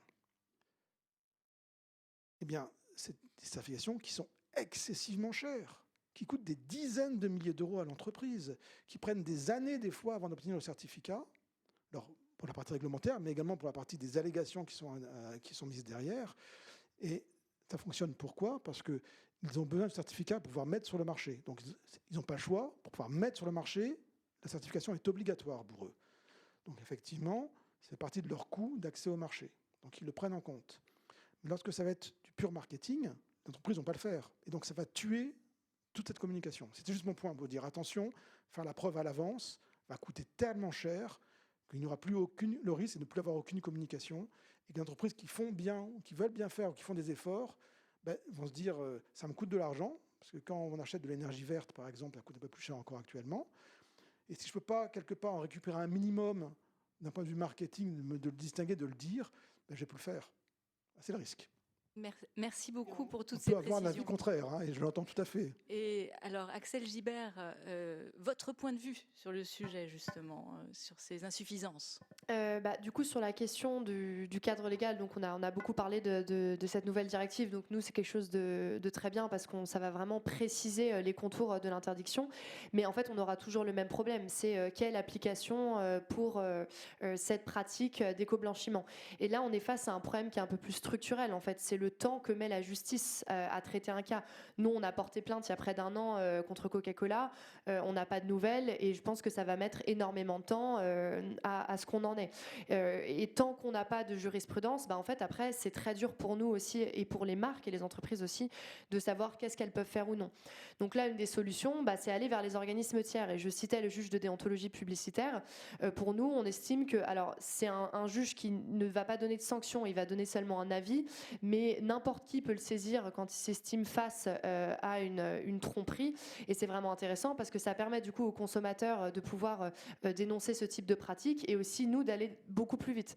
Je donne un exemple. Chine, au moment du débat de la loi anti-fast fashion, a fait toute une campagne de communication en disant qu'ils allaient vers une mode plus durable. Alors nous, on a dit non, en fait, Chine ne va pas vers une mode plus durable. Enfin, c'est n'importe quoi. Mais si on avait voulu lancer un contentieux, ça aurait mis énormément de temps. Alors que là, on a saisi le juge de déontologie publicitaire. Il y a un avis qui a été rendu, mais dont il y a eu appel de cet avis. Donc, on est encore en attente. Mais nous, ça nous permet aussi d'aller beaucoup plus vite. Ça permet aussi aux marques d'avoir des avis qui sont rendus. Donc, ça, c'est vraiment intéressant. Et aussi, au-delà du cadre juridique, et ça, c'est une ouverture un peu plus globale, c'est aussi toutes les croyances et aussi la perception du consommateur. Et il y a l'exemple assez intéressant, c'est celui du recyclage. C'est qu'aujourd'hui, on a toute une croyance, en fait, autour du recyclage, que le recyclage est quelque chose d'écologique. Et là, on est au-delà du greenwashing parce qu'on a des publicités qui sont faites là-dessus par les pouvoirs publics et c'est pari réussi parce que pour 71% des Français et des Françaises, la recyclabilité, c'est le premier atout environnemental d'un emballage. Et là, en fait, nous, on a un gros travail à faire en tant qu'association aussi de sensibilisation des consommateurs pour essayer d'expliquer qu'en fait, non, le recyclage n'est pas forcément une bonne chose parce qu'il y a tout un spectre d'éléments à prendre en compte. Alors, on n'est pas contre le recyclage, bien sûr. Mais nous, on veut vraiment aller vers la réduction, mais on peut comprendre qu'un consommateur de bonne foi peut croire qu'en mettant son emballage dans la poubelle jaune, fait un acte citoyen. Alors qu'en réalité, il n'y a que 27% aujourd'hui en France du plastique qui est recyclé, donc vraiment moins de 50%. Donc on va avoir aussi, à côté de toutes ces procès qu'on peut mener, un vrai travail aussi de changement de la perception du consommateur sur certaines thématiques, notamment là du coup la question de la recyclabilité. Merci beaucoup pour toutes ces explications et vraiment qui jettent une lumière particulièrement claire sur ces problématiques très, très nombreuses. Alors, on a quelques questions qui nous arrivent, dont notamment une sur cette fameuse directive Green Claims. Adeline qui nous pose la question de... compte tenu de l'impératif de simplification de la Commission et de la volonté de revenir sur la directive Green Claims, craignez-vous un retour en arrière de l'arsenal juridique européen pour lutter contre l'éco-blanchiment? Je me lance et puis vous compléterez. C'est pas un retour en arrière, c'est une ambition manquée, enfin, ou en tout cas un objectif d'évolution qui serait manqué si jamais cette directive n'était pas, enfin la négociation de cette directive n'était pas conduite à son terme ou dans des conditions trop dégradées par rapport à la version originale. En tout état de cause, moi je reste convaincue que Green Claims peut apporter un potentiel d'amélioration, mais on a toujours la directive transition écologique de février 24 qui, elle, est publiée et entrera en vigueur à l'automne 26. Donc ça, c'est un acquis dont on peut se féliciter. Alors, il y a une question aussi pour vous, Axel Gibert. La question de savoir si en termes d'efficacité, la multiplicité des acteurs est un problème ou n'en est pas un, au contraire, la multiplicité des associations, défense de l'environnement, défense des consommateurs. Est-ce que c'est un problème pour vous en pratique? Non, je ne pense pas. Au contraire, vu qu'on a vraiment un manque de jurisprudence et d'application concrète qu'est-ce que finalement une pratique commerciale trompeuse. Au contraire, plus on va avoir d'acteurs qui vont s'emparer de cette question-là, plus ça va permettre aux consommateurs de savoir à partir de quand il y a tromperie, mais aussi aux entreprises de se responsabiliser et de se dire bon je vais plus pouvoir balancer des je serai neutre en carbone en 2050 sans aucune preuve, sans aucune certification. Donc au contraire, plus on va avoir de décisions qui vont être rendues donc soit par la justice, soit par le cas d'organismes tiers, plus ça va permettre à une multiplicité d'acteurs de savoir à partir de quand il y a tromperie. Alors, une autre question d'Émilie Amat.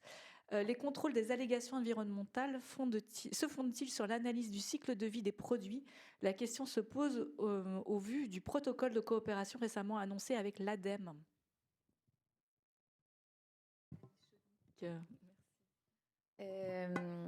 Oui, effectivement, il y a ce protocole de coopération entre la DGCCRF et l'ADEME. C'est effectivement pour venir nous appuyer, nous apporter une expertise sur certains domaines, puisque on en parlait, c'est aussi une des limites qui est parfois rencontrée dans nos contrôles. Il y a une complexité pour justifier certaines allégations.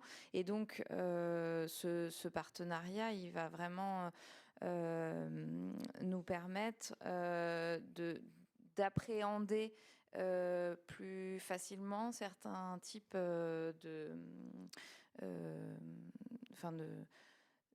tout le volet expertise technique qui est derrière et qui est nécessaire pour ensuite nos démonstrations d'une éventuelle pratique commerciale trompeuse. Et sur l'analyse des cycles de vie, ça rentre en ligne de compte, effectivement, quand il y a des allégations qui mettent en avant une évolution ou, par exemple, l'allégation d'éco-conception. Il faut qu'il y ait eu cette démarche d'analyse du cycle de vie pour démontrer voilà où j'en étais avant, voilà ce que j'ai fait et quels sont les résultats que j'ai obtenus derrière. Merci beaucoup pour vos interventions, vos réponses, vos éclairages.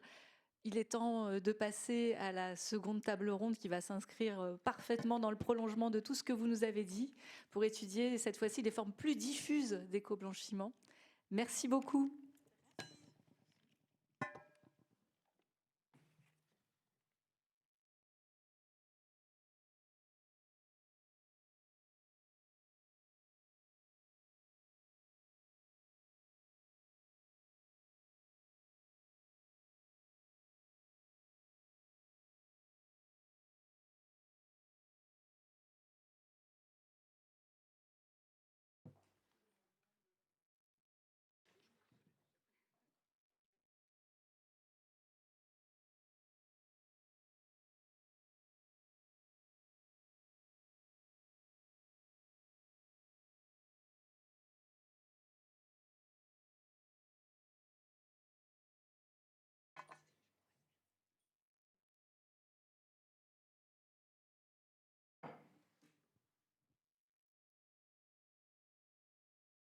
Merci beaucoup de nous avoir rejoints pour cette seconde table ronde qui va donc s'attacher à dépasser les frontières de la lutte contre l'éco-blanchiment telle qu'on vient de la présenter, c'est-à-dire la lutte avec les outils juridiques. Là, on va justement rechercher des formes beaucoup plus diffuses d'éco-blanchiment qui peuvent exister et qui, on va le voir, sont très insidieuses. Et vous allez nous en parler. Alors, autour de cette table, il y a vous, David Garbous. Vous êtes fondateur de Transformation Positive.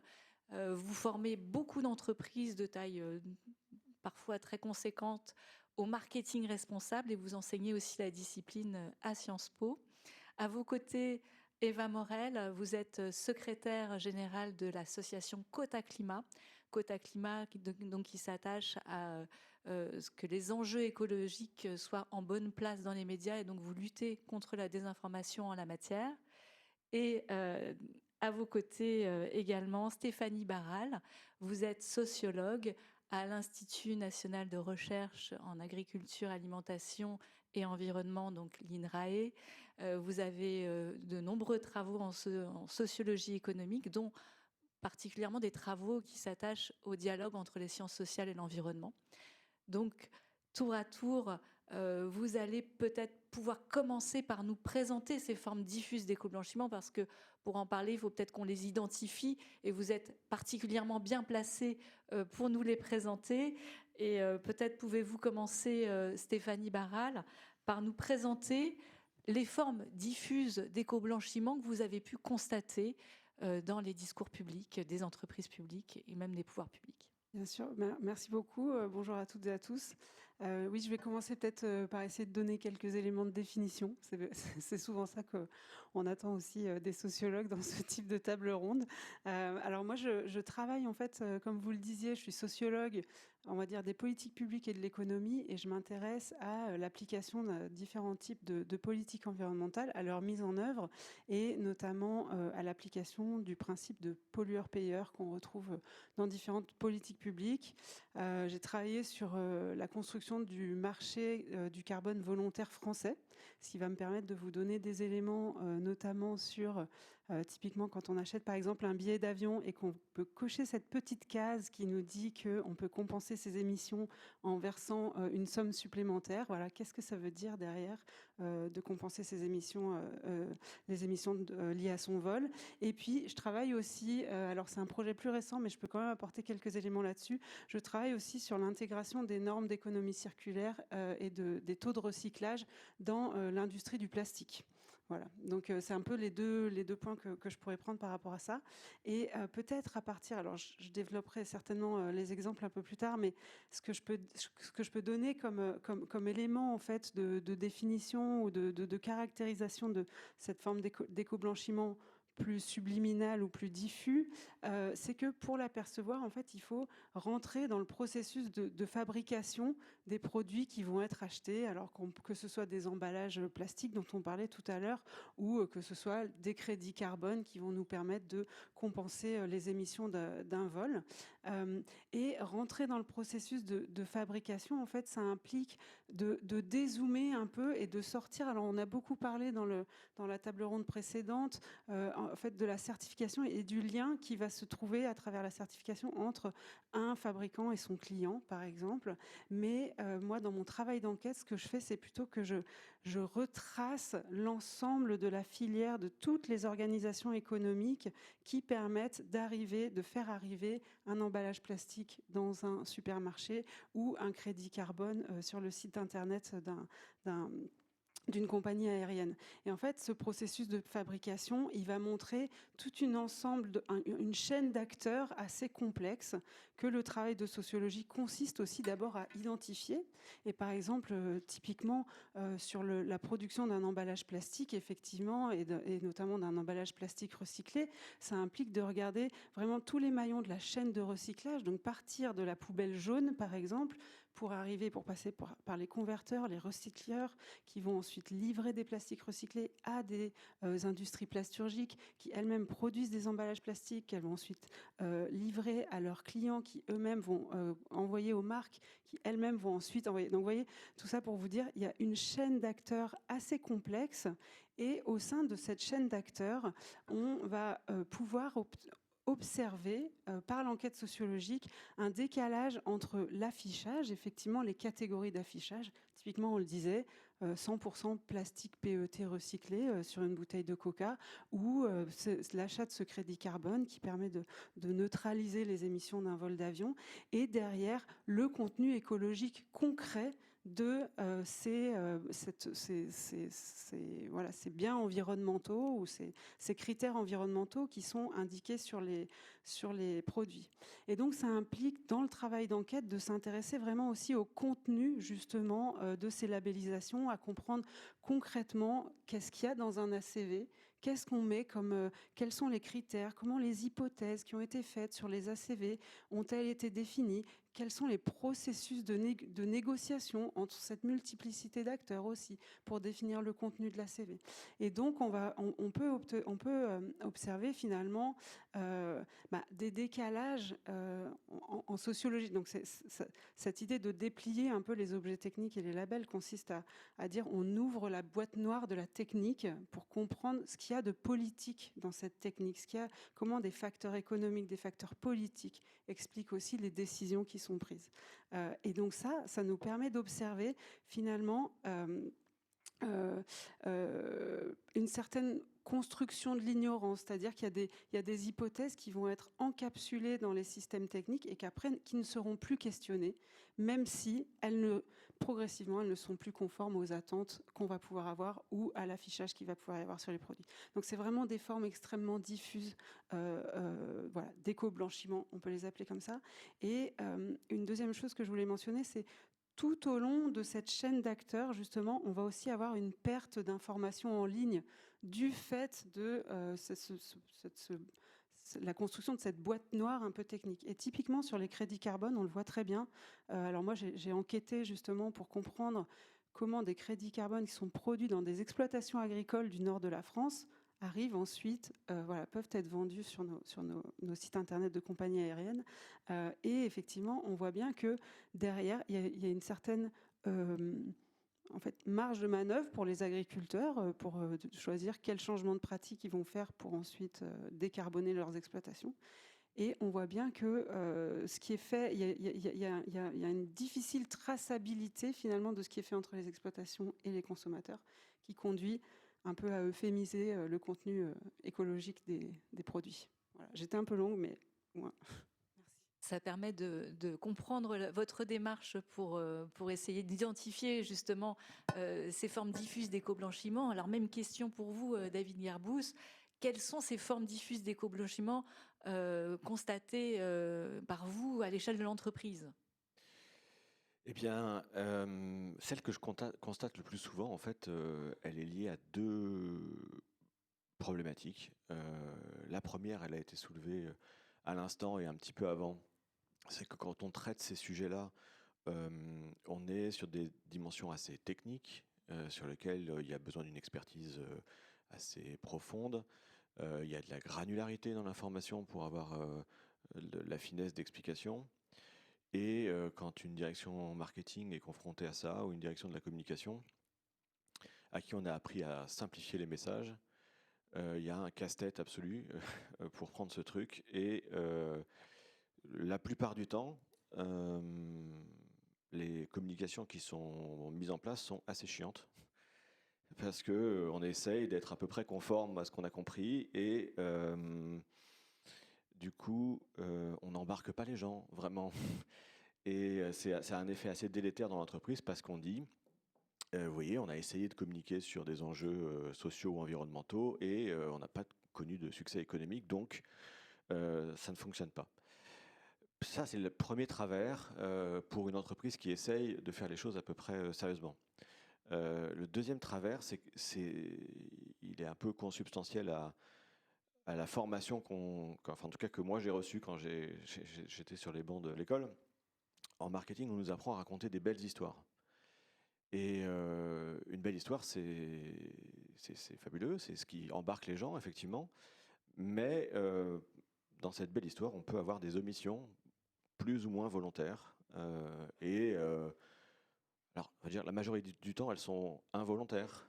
Mais pour réussir à communiquer sur ces enjeux-là, il faut déchiantiser le sujet. C'est pas très facile, mais c'est le premier point. Et le deuxième point, c'est de s'autoriser ou de s'obliger plutôt à raconter des vraies histoires. Raconter des vraies histoires, ça veut dire raconter l'intégralité du positionnement de la marque et de ses avancées qui sont parfois réelles et puis des difficultés qu'elle rencontre. Je vais prendre un exemple. Quand j'étais à la direction du marketing stratégique de Fleury Michon, on a fait une campagne sur le surimi. C'était juste après la crise du cheval dans les lasagnes. Il y avait beaucoup d'angoisse de la part des consommateurs sur la façon dont on réalisait les lasagnes, bien sûr. Et puis derrière, une fois qu'on leur avait expliqué qu'on n'était pas concernés, ils disaient « Mais au fait, vous mettez quoi dans le surimi, ce produit bizarre Est-ce qu'il y a vraiment des œufs de Bernard l'Ermite ?» Enfin, on avait des questions comme ça. Hein. Bon. Et donc, on avait après avoir répondu sur les lasagnes, lancé une campagne sur le surimi en disant « Ne nous croyez pas sur parole. On sait que ce produit est bizarre. On sait que vous ne connaissez pas bien la recette. Ne nous croyez pas sur parole. Venez voir par vous-même. » On a proposé aux gens de remonter toute la chaîne du supermarché en passant par l'usine pour voir comment cette recette était faite vraiment et en allant jusqu'en Alaska pour pêcher, pour montrer que c'était bien fait avec des poissons et pas des arêtes. Et cette campagne, elle a extraordinairement bien marché parce qu'on prenait les gens par la main pour leur montrer la réalité de ce qu'on faisait. Ils pensaient qu'ils allaient voir les loups à la cuisse dans les usines et objectivement, ils ont plutôt été agréablement surpris de voir la recette. Et quand je dis vraie histoire, on avait travaillé sur l'approvisionnement avec des pêcheries en Alaska qui sont sous label MSC. C'est un label qui est totalement imparfait, mais c'est un peu le seul qui existe pour certifier aujourd'hui la gestion durable des ressources. Et on avait réussi à basculer à peu près 80% de nos recettes sur ce label. Et il y avait 20% sur lesquels on n'y arrivait pas pour des bâtonnets de surimi fourrés au fromage, je vous recommande. Voilà, là ça marchait pas bien, il y avait un problème de stabilité de la recette et donc sur ces produits-là on n'y était pas. Et ben, de manière proactive, c'est nous qui avons dit qu'on avait réussi une partie de la certification mais qu'on n'avait pas tout réussi. Et qu'on cherchait, et que s'il y avait d'ailleurs des gens qui avaient des bonnes idées à notre place, on était prêts à les prendre. Et ça change complètement la posture, en fait, quand vous êtes capable de poser les sujets comme ça. Parce que si vous racontez juste une belle histoire et que derrière, des personnalités, comme celle qui était là sur cette scène tout à l'heure, où la société civile plus largement se rend compte que derrière la belle histoire, il y a des trucs un peu cachés sous le tapis, c'est terrifiant, enfin c'est terrible pour la marque, elle perd complètement toute crédibilité. Alors que si c'est elle qui pose les enjeux en disant voilà où j'ai réussi à avancer, je suis assez fier de ça, et en revanche là-dessus je galère, j'y arrive pas. C'est une vraie histoire, c'est pas ce qu'on nous a appris à l'école, ou c'est pas ce qu'on valorise dans la société en général, mais c'est fondamental que les marques s'emparent de ce sujet, dans cette complexité-là, pour réussir effectivement à éviter les nouvelles formes d'éco-blanchiment. Merci beaucoup. Donc, savoir transformer la vraie histoire en belle histoire, tout en gardant toute sa véracité, très intéressant. Et alors, Eva Morel, justement, dans le prolongement de tous ces propos sur ces formes diffuses, quelles sont, vous, les formes diffuses d'éco-blanchiment que vous avez pu constater dans les médias et les lobbies? On imagine qu'il y en a beaucoup. Oui, alors chez Kodak Climat, on travaille sur le débat public au sens large et plus spécifiquement sur le débat médiatique et les prises de parole d'acteurs politiques ou économiques dans les médias. Ce qu'on constate, c'est que le greenwashing dans les médias, il n'est pas qualifié tel quel, mais en revanche, on a des prises de parole de responsables économiques qui visent à faire valoir leurs spécificités sectorielles de manière avantageuse, voire trompeuse, qui sont très visibles dans les médias. On a une grille de lecture qui consiste à détecter des narratifs de désinformation dans les médias traditionnels. Et donc ces narratifs de désinformation, grosso modo, on s'attache à les détecter soit s'ils relèvent de l'ancien déni, donc est-ce qu'on nie l'existence du changement climatique ou son origine anthropique, ou si on relève plutôt du nouveau déni, et c'est là ce qui va nous intéresser plus spécifiquement, c'est-à-dire est-ce qu'on décrédibilise la fonctionnalité de certaines solutions ou de certains porteurs de solutions, et notamment de certaines institutions ou d'entreprises vertueuses. Et ce qu'on constate, c'est que cette nouvelle forme de déni, elle prend le pas sur le nouveau déni, elle est très visible dans l'espace médiatique. Pour vous donner un ordre de grandeur, on a quantifié 128 cas sur janvier à mars 2025 dans les médias français audiovisuels. Et depuis, c'est en pleine explosion.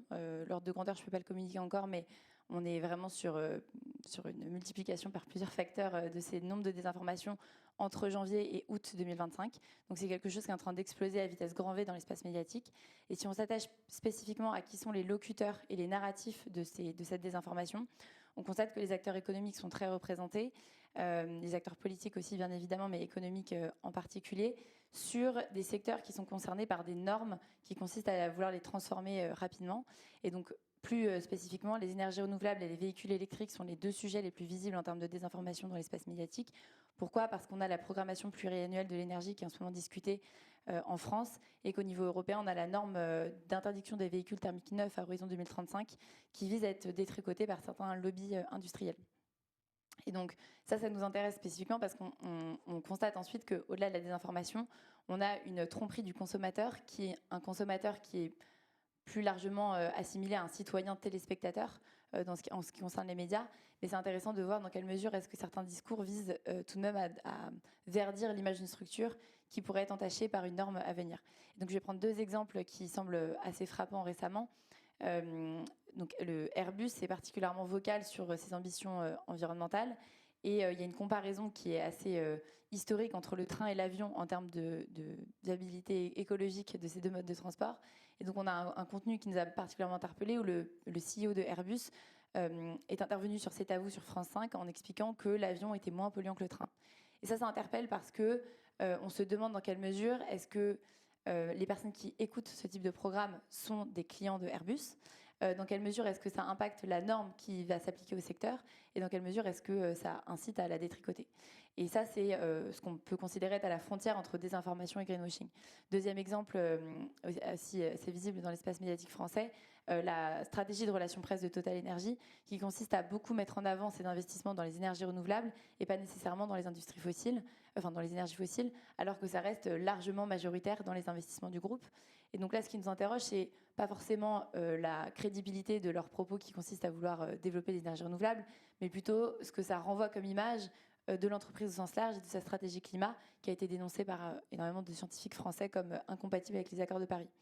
Et donc nous, c'est ce type de stratégie médiatique et de lobbying qu'on va essayer d'analyser surtout au prisme de la régulation, enfin du droit des médias, puisqu'on considère qu'il y a une contradiction éclairée qui doit s'afficher côte à côte avec ce type de propos, mais ça interroge aussi sur la responsabilité des acteurs économiques qui diffusent ces propos. Et donc voilà, cette responsabilité partagée, nous on l'aborde plutôt sur le prisme des médias, mais je pense que c'est aussi intéressant de l'aborder sur le prisme du greenwashing également. Merci à vous trois pour ce panorama très très intéressant de ces formes diffuses d'éco-blanchiment, ce qui convainc en fait de la nécessité de les appréhender, d'autant plus qu'elles sont pas saisies véritablement par le droit. Donc, pour prolonger justement ces constatations, je vous propose chacun à votre tour à nouveau de nous dire quels sont les moyens de lutter que vous avez pu identifier dans vos pratiques respectives. Alors, Stéphanie Barral, comment, selon vous, le scientifique peut aider à contrecarrer ces formes diffuses d'éco-blanchiment? Oui, merci. Peut-être, je crois que d'abord, le travail du scientifique, c'est effectivement d'aider à y voir clair. Alors là, on voit bien que voilà, on est tous, on a tous cette tâche-là devant nous, mais la façon dont nous, on peut peut-être aider à clarifier les choses, c'est aussi en mettant en évidence, ça ressort là de ce qui vient d'être dit, c'est qu'il y aurait une forme de, on va dire, d'éco-blanchiment diffus, mais un peu stratégique quand même, c'est-à-dire créer de la confusion. Créer de la confusion pour le consommateur, créer de la confusion pour le régulateur, de façon aussi à flouter les choses et à influencer dans le sens d'intérêts privés ou corporatistes, on pourrait dire. Mais il y a aussi une forme d'éco-blanchiment diffus, organisationnel, qui tient à la complexité finalement de l'organisation, des secteurs économiques, à la complexité des relations. Enfin, ça a été mentionné dans la table ronde précédente, mais aussi à la complexité de la réglementation et de son application sur des secteurs économiques au sein desquels toutes les entreprises n'ont pas finalement la même empreinte écologique ou la même empreinte carbone. Et donc, voilà, cette complexité organisationnelle-là qui est beaucoup plus difficile à attraper puisqu'il n'y a pas un responsable, une organisation responsable centralement d'une action un peu intentionnellement détournant le droit, par exemple. Donc déjà, ça nous donne, ça donne cette idée que il faut un peu se pencher sur ces deux formes de stratégiques et non stratégiques, organisationnelles d'éco-blanchiment diffus. J'ai quand même envie de donner un exemple qui m'avait un peu frappé au cours d'une enquête. Donc avec un collègue, on était allé faire un entretien avec le responsable qualité d'une des plus grosses entreprises de production d'emballage plastique de France, en Haute-Loire, à Saint-Sigolène. Et donc on a passé 2 heures à discuter avec ce responsable qualité et il nous a payé un café dans un petit gobelet comme ça. Et à la fin de l'entretien, nous deux, en bon sociologue de l'environnement, on prend notre gobelet et on va le mettre dans la poubelle recyclage.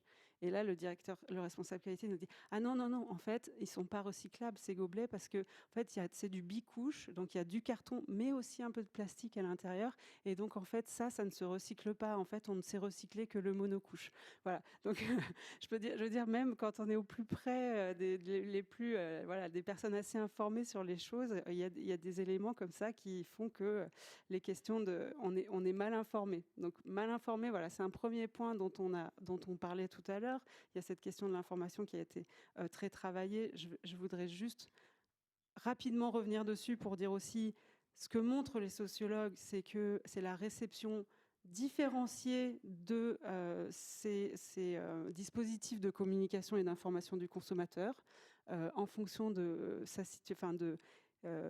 sa situation sociale, là où on se situe dans l'espace social, pour le dire comme un sociologue bourdieusien le dirait, on n'est pas sensible de la même façon aussi à ces dispositifs de communication et d'information. Et du coup, c'est quelque chose d'important aussi à avoir en tête, c'est-à-dire la façon dont sont produits les arguments et comment ils circulent ne vont pas être réceptionnés de la même façon par les individus selon qu'ils ont fait des études ou pas, selon leur capital économique, etc.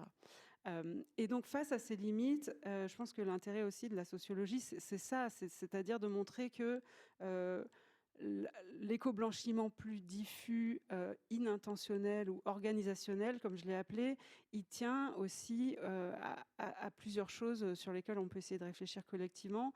La première, c'est que la réglementation fonctionne sur des grandes catégories peu définies, un peu floues.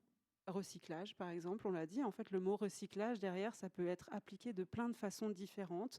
On peut avoir, ou recycler, le terme recycler, justement, on le disait, sur les bouteilles en PET. Moi, j'ai compris en enquêtant sur les emballages plastiques qu'il ne peut pas y avoir de plastique recyclé qui sorte de la poubelle jaune intégrés dans de la production d'emballage plastique alimentaire, parce qu'il y a ça pose des problèmes d'innocuité parce qu'il reste toujours en fait des molécules. On n'est jamais sûr que le plastique 100% recyclé, c'est que du plastique. Il y a toujours un peu des doutes sur des additifs qui restent, etc. Donc en fait, mais voilà, ça c'est des choses que la réglementation permet quand même d'afficher qu'il y a du plastique recyclé, alors que les matières recyclées sont en fait c'est des déchets des chaînes de production. Voilà, donc les plasturgistes, quand voilà, il y a des chutes de plastique qui tombent de la chaîne de production, peuvent les récupérer. Ça peut être emballé, intégré dans des emballages plastiques alimentaires et inscrit comme du recyclage, alors que c'est juste de la réutilisation de déchets industriels. Voilà, donc voilà, il y a donc une réflexion sur les catégories aussi, je pense, pour réduire ou réguler ce greenwashing organisationnel. Voilà, principalement, je pense, les éléments que je voulais apporter. Merci beaucoup. Alors, Eva Morel, à votre tour, pouvez-vous nous dire comment les médias peuvent lutter contre ces formes diffuses et insidieuses d'éco-blanchiment ? Déjà, je pense que c'est important de mentionner que académiquement, ça a été démontré que la contradiction journalistique elle a un effet sur la persuasion du grand public exposé à certains propos. Il y a une étude qui a été publiée cet été par la chercheuse Diane Chollet qui montre que, alors c'est sur des propos d'extrême droite, mais qui montre que s'il y a de la contradiction par rapport à quelqu'un qui exprime des propos catégorisés d'extrême droite ou pas, ça change drastiquement la capacité de persuasion du grand public à recevoir ces informations. Et donc nous, c'est à ça qu'on s'intéresse, c'est dans quelle mesure est-ce qu'on n'interdit pas la parole. En revanche, on fait en sorte qu'il y ait un balancier d'arguments qui soit donné à consommer aux téléspectateurs, à l'auditeur, pour qu'on soit en capacité de se former une opinion éclairée sur la situation et qu'on sorte de ce flou qui a été décrit. Et aujourd'hui, cette contradiction, elle est trop faible, elle est beaucoup trop faible. Dans une grande majorité des cas de désinformation qu'on détecte, il n'y en a pas. Ou alors elle est vraiment très faible et c'est un esprit de contradictoire, pour citer les mots de l'ARCOM, qui règne dans l'interview, mais qui ne porte pas spécifiquement sur l'allégation trompeuse. Et donc nous, ce qui nous intéresse, c'est comment est-ce que le journaliste va amener cette contradiction éclairée. Il y a plusieurs choses qui peuvent l'y inciter ou l'y contraindre. Y inciter, c'est la formation. Donc les médias français qui ont le plus forte audience travaillent de plus en plus depuis 2022, notamment à des plans de formation internes. Je sais que France Télévisions est en pleine convention interne sur le climat pour avoir des propositions de transformation et la formation en fait partie. Nous, on pense que une mesure qui serait particulièrement efficace, c'est de former les journalistes exposés au direct et pas uniquement les rédactions au sens large, parce que c'est le réactif qui permet d'être le plus percutant dans ce type de situation.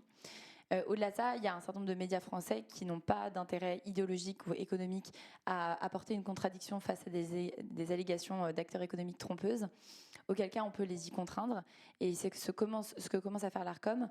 Donc en termes de comment ça fonctionne, l'ARCOM est saisi ou peut s'autosaisir sur des cas spécifiques relatifs à des contenus diffusés qui portent préjudice soit au pluralisme, soit à l'exactitude de l'information ou à la sécurité de certaines personnes. C'est tout ce qui relève plutôt de la diffamation. Et nous, on a formulé à date 28 saisines sur des cas de désinformation portant sur les questions climatiques, pas uniquement sur l'ancien déni, mais aussi sur le nouveau déni. Ça a donné lieu à 4 décisions positives de l'ARCOM, dont une sanction financière qui est d'ailleurs instruite en ce moment au Conseil d'État, donc qui devrait bientôt se transformer en jurisprudence, de 20 000 € vis-à-vis de CNews pour un cas de désinformation climatique, et 2 vis-à-vis de Sud Radio et une vis-à-vis de Radio Classique. Ce sont des premières à l'échelle mondiale, donc c'est important de le souligner. On crée un cadre de régulation qui n'existait pas jusqu'à présent et qui permet de sortir d'un régime d'impunité les acteurs qui diffusent ce type de propos trompeurs. Donc on pense que voilà, c'est un mix des deux qui permet d'agir vis-à-vis de ces propos déformés dans l'espace médiatique. Et peut-être dernier élément, pour contrecarrer les propos trompeurs et sortir de ce flou ambiant, il y a une question aussi de produire suffisamment d'informations. Et ça, c'est un autre sujet qui nous importe, c'est de s'assurer que l'information environnementale reste visible et reste hiérarchiquement élevée dans la priorité des médias français. Et ce qu'on constate aujourd'hui, c'est que ce n'est pas nécessairement le cas. On a un taux de couverture en termes de pourcentage de temps d'antenne qui est à peu près entre 3 et 5% en France au long cours. En comparaison d'autres thématiques comme l'économie, la géopolitique, c'est 2 à 3 fois moins. Et ça diffère beaucoup en période de crise. Donc, ce qu'on constate, c'est qu'il y a aussi un besoin, une nécessité de s'outiller en termes de connaissance des enjeux pour pouvoir, c'est ce qu'on appelle pré-bunker dans le langage de la lutte contre la désinformation, pour pouvoir s'assurer qu'en période de pic de désinformation, on puisse recevoir l'information de manière moins persuasive. Et ça, on en est encore un peu loin. Merci beaucoup. Alors, même question pour vous, David Garbous. Quels sont, selon vous, les moyens pour contrecarrer cet éco-blanchiment diffus dans les médias, mais aussi, eu égard à votre expérience professionnelle, à l'échelle des entreprises, dans l'accompagnement? Je dirais que l'accompagnement a une vertu. Ce serait presque une faute professionnelle de ne pas aider les entreprises sur ce sujet-là, parce qu'il y a effectivement un certain flou. Il y a parfois aussi de l'inquiétude sur le fait de communiquer, parce que il y a eu plein d'exemples de greenwashing. Certains ont été cités tout à l'heure, et ce qu'on entend le plus souvent aujourd'hui, enfin ce qui court dans les entreprises, c'est on va continuer d'avancer, mais on va surtout rien dire. C'est ce qu'on appelle le greenwashing. Et c'est un retour de balancier qui est quand même déplorable, parce que alors la bonne nouvelle, c'est que les entreprises continuent d'avancer malgré tout ce qu'on entend aujourd'hui sur les sujets de backlash écologique. Moi, ce que je constate au quotidien, c'est des boîtes qui continuent d'avancer sur ces sujets, et c'est ce qui me maintient dans une certaine forme d'optimisme. Mais la façon de le raconter, ou la façon dont on va oser porter le sujet, devient problématique.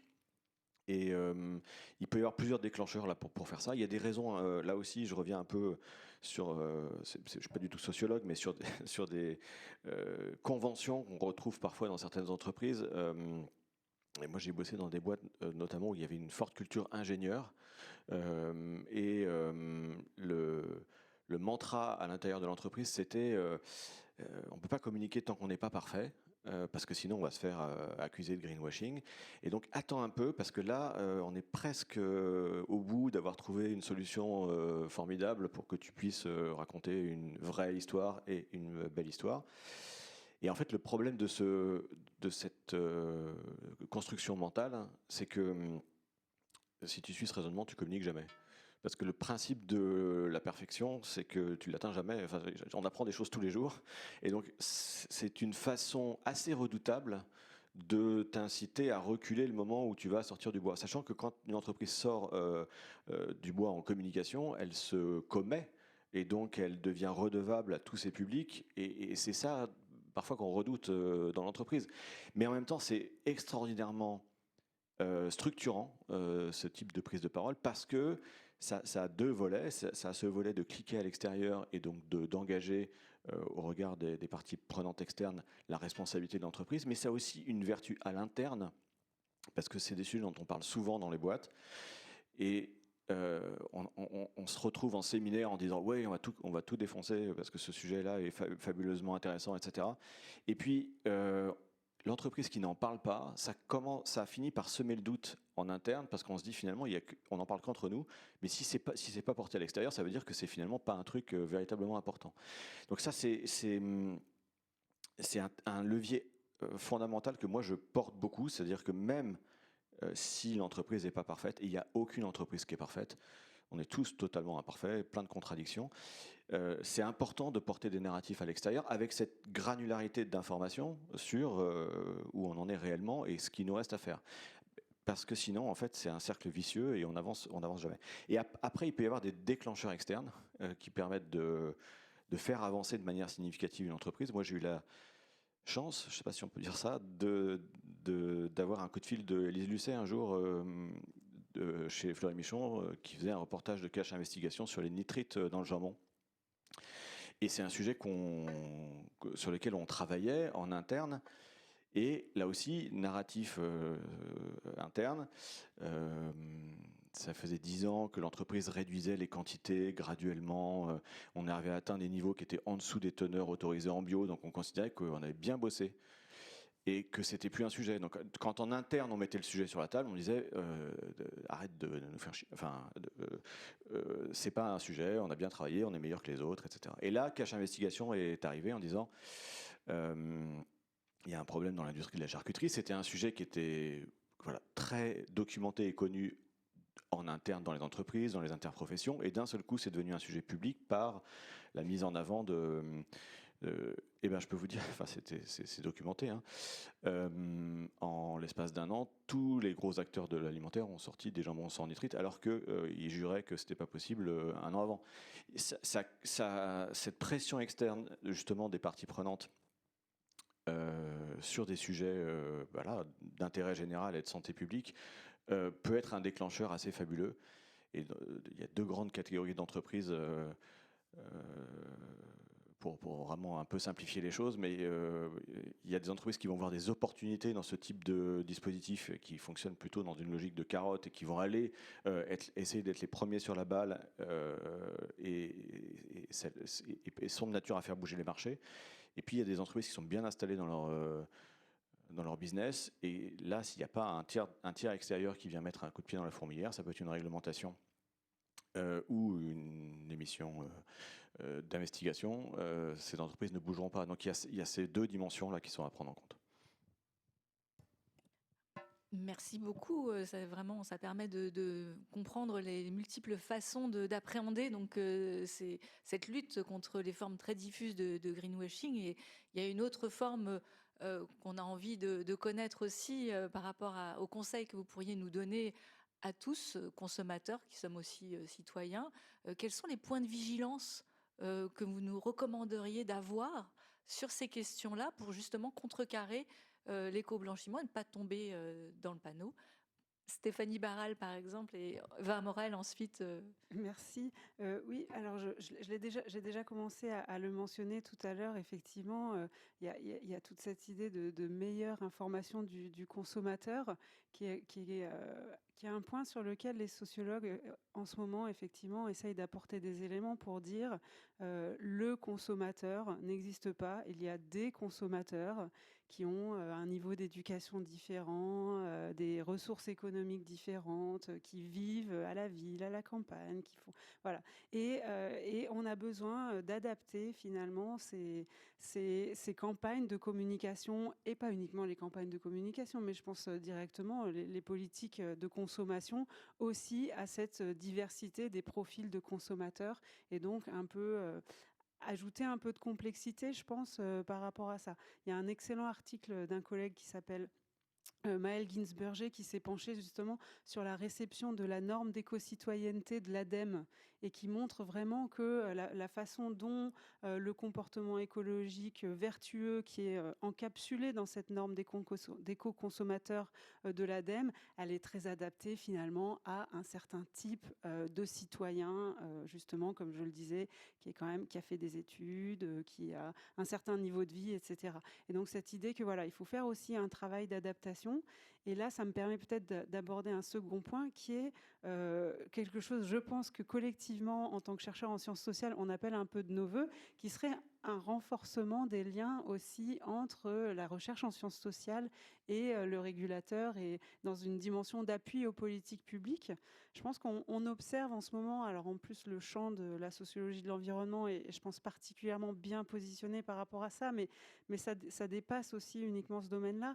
On observe un souhait de la part des sociologues et des sciences sociales plus généralement, je pense, d'être un peu plus dans l'action, voilà, de sortir un peu de notre tour d'ivoire et d'observateurs un peu distanciés du monde, au contraire pour produire des savoirs qui soient, alors il y a plein de manières de le dire, qui soient utiles, qui soient actionnables, qui soient, en tout cas, qui puissent vraiment être mis au service d'une transformation sociale. Et ça implique de tisser des partenariats, alors voilà, avec des agents dans les ministères, avec aussi tout un ensemble d'associations qui ont aussi une action qui nous paraît intéressante, et de clarifier finalement quels sont un peu les rôles. Il me semble que nous, notre travail, c'est de déplier le social et d'en montrer toute la complexité, mais de ne pas non plus se perdre dans cette complexité, c'est-à-dire d'être capable aussi d'aller jusqu'à une réflexion qui serait de dire, voilà, face à la complexité du social, où sont les points critiques et qu'est-ce qu'on peut faire collectivement, quelles sont les recommandations qu'on peut produire en tant que sociologue pour faire avancer les choses. Je pense produire ces recommandations dans un premier temps un peu, on va dire, sans réfléchir à leur possible mise en œuvre, c'est-à-dire réfléchir un peu comme ça, en toute liberté peut-être, en disant voilà, vraiment, si tous les moyens étaient à notre disposition, qu'est-ce qu'on pourrait faire? Et en fait, ça permet d'ouvrir un peu l'espace de la réflexion sur quelle direction collectivement on a envie de prendre. Et puis après, on réfléchit sur voilà, les moyens qui nous sont donnés et voilà ce qu'il est possible de faire dans l'espace du jeu aussi politique qui est celui du moment. Et puis, ça implique de notre côté, je le disais un petit peu à l'instant, mais une réflexion sur dans quelles mains mettre les savoirs produits par les sciences sociales. Et effectivement, il y a un peu deux directions. On développe de plus en plus des relations et des réseaux d'échanges et d'interconnaissance au sein des ministères et des arènes publiques et institutionnelles, et puis aussi auprès des acteurs plutôt de la société civile. Ça implique une vraie réflexion de notre côté parce que le temps n'est pas extensible à souhait. Donc, quels sont les bons interlocuteurs et dans quelles mains finalement mettre aussi les connaissances qui sont produites pour avancer sur les questions qui sont les nôtres. Et à ce point, je voulais juste finir sur un petit point, mais j'étais vraiment ravie d'entendre parler de cette convention entre la DGCCRF et l'ADEME, parce qu'effectivement, l'ADEME est vraiment un interlocuteur de premier choix. Je pense que c'est une agence publique qui a fait un gros travail en interne de valorisation des recherches en sciences sociales. Je pense que c'est un cas intéressant pour réfléchir justement aux nouvelles articulations qu'on peut construire entre sciences sociales et action publique. Merci beaucoup. Alors Eva Morel, vos tips pour débunker quand on est consommateur et citoyen et qu'on n'a pas envie de tomber dans l'éco-blanchiment diffus et de se faire berner. Je pense que ce serait une recommandation pour les citoyens, mais aussi pour les pouvoirs publics. Je pense qu'il faut être attentif aux mutations des stratégies. Ça a été évoqué, il y a des stratégies qui sont développées de manière intentionnelle, d'autres de manière plus soit inintentionnelle, soit opportuniste. Et en tout cas, les discours mutent rapidement. Les discours mutent, donc c'est leur forme, mais aussi les supports qu'ils utilisent, les personnes qui les propagent et les contextes, les temporalités dans lesquelles ça se passe. Et c'est important d'avoir cette complexité en tête pour pouvoir avoir des stratégies de riposte proportionnées, puisque ne pas riposter, ce serait dangereux, mais sur-riposter, ce serait aussi dangereux, dans les deux cas en termes de liberté d'expression. Donc nous, on est assez attentifs à ça et on pense qu'à date, il n'y a pas de stratégie développée de manière interministérielle ou même sur un type de porteur dédié sur la question de la désinformation climatique et quand on s'attache à parler de désinformation de la part des acteurs économiques, de greenwashing spécifique dans l'espace médiatique. Donc ça, c'est vraiment un impensé sur lequel il est important de travailler. Je pense aussi que c'est important de dire que les personnes qui travaillent sont de plus en plus soumises à des menaces ou en tout cas des contraintes. Nous, on fait partie d'une coalition internationale qui est de plus en plus attaquée, notamment pour nos homologues américains. Et la communauté des fact-checkers au sens large a vu ses revenus amputés de 50% avec la décision des grandes plateformes numériques de ne plus travailler avec les fact-checkers. Sauf que c'est les personnes qui ont la méthodologie la plus développée pour s'assurer qu'on puisse discriminer le vrai du faux. Donc on est quand même dans un contexte où le fait même de travailler sur ces sujets peut nous rendre vulnérables. À l'échelle de Quota Climat, c'est pas nécessairement encore le cas, et heureusement, mais en tout cas, on a d'autres homologues français pour qui c'est déjà assez ressenti. Donc il y a d'une part une question de s'attaquer à la menace en tant que telle, mais aussi de protéger l'écosystème qui y travaille. Et je pense que dans un contexte de montée des régimes illibéraux, c'est important de le mentionner parce que voilà, on pourrait avoir une discussion un peu différente dans quelques années. Voilà, donc ce seraient les deux recommandations. Et ensuite, en termes d'information plus généralement aux citoyens, les recommandations de Quota Climat, c'est vraiment de travailler à produire plus d'informations, une information plus en capacité de mettre en mouvement les acteurs économiques. Comme ça a été rappelé, certains contenus d'investigation sont assez puissants en termes de transformation des modèles d'affaires et en parallèle de ça, lutter contre les discours fallacieux. David Garbous. Un tout petit point de complément, juste sous forme d'encouragement à l'égard des pouvoirs publics. Il se trouve que je suis aussi président d'une association qui s'appelle En Vérité, qui regroupe des marques alimentaires, qui demande la progression, enfin le déploiement massif des outils autonomes et avec des tiers de confiance extérieure d'information des consommateurs. Donc c'est le Nutri-Score, l'Origine Info et l'affichage environnemental. Il y a plein de gens qui râlent sur ces sujets, mais moi j'ai pu observer de l'intérieur le bénéfice inouï que ce genre de dispositif avait dans les stratégies des entreprises, la capacité à faire bouger des recettes. Je prends un exemple sur le Nutri-Score.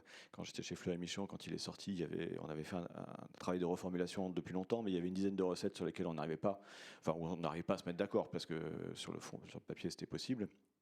Quand le Nutri-Score est sorti, les ingénieurs se sont emparés du truc parce que ça les amusait de pouvoir voir si ça passait de C à B en prenant telle ou telle matière première.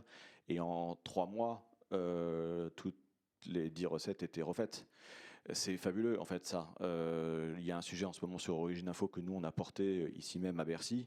À partir du moment où vous réussissez à démontrer en fait, que les entreprises qui agissent de manière transparente en appliquant en mettant en avant ces informations qui sont posées par des tiers de confiance extérieurs, ça bouscule des dimensions économiques et ça fait vraiment changer les choses. Donc voilà, c'est un encouragement à continuer parce qu'il y a les entreprises carottes, je disais tout à l'heure, mais parfois il faut sortir un peu le bâton.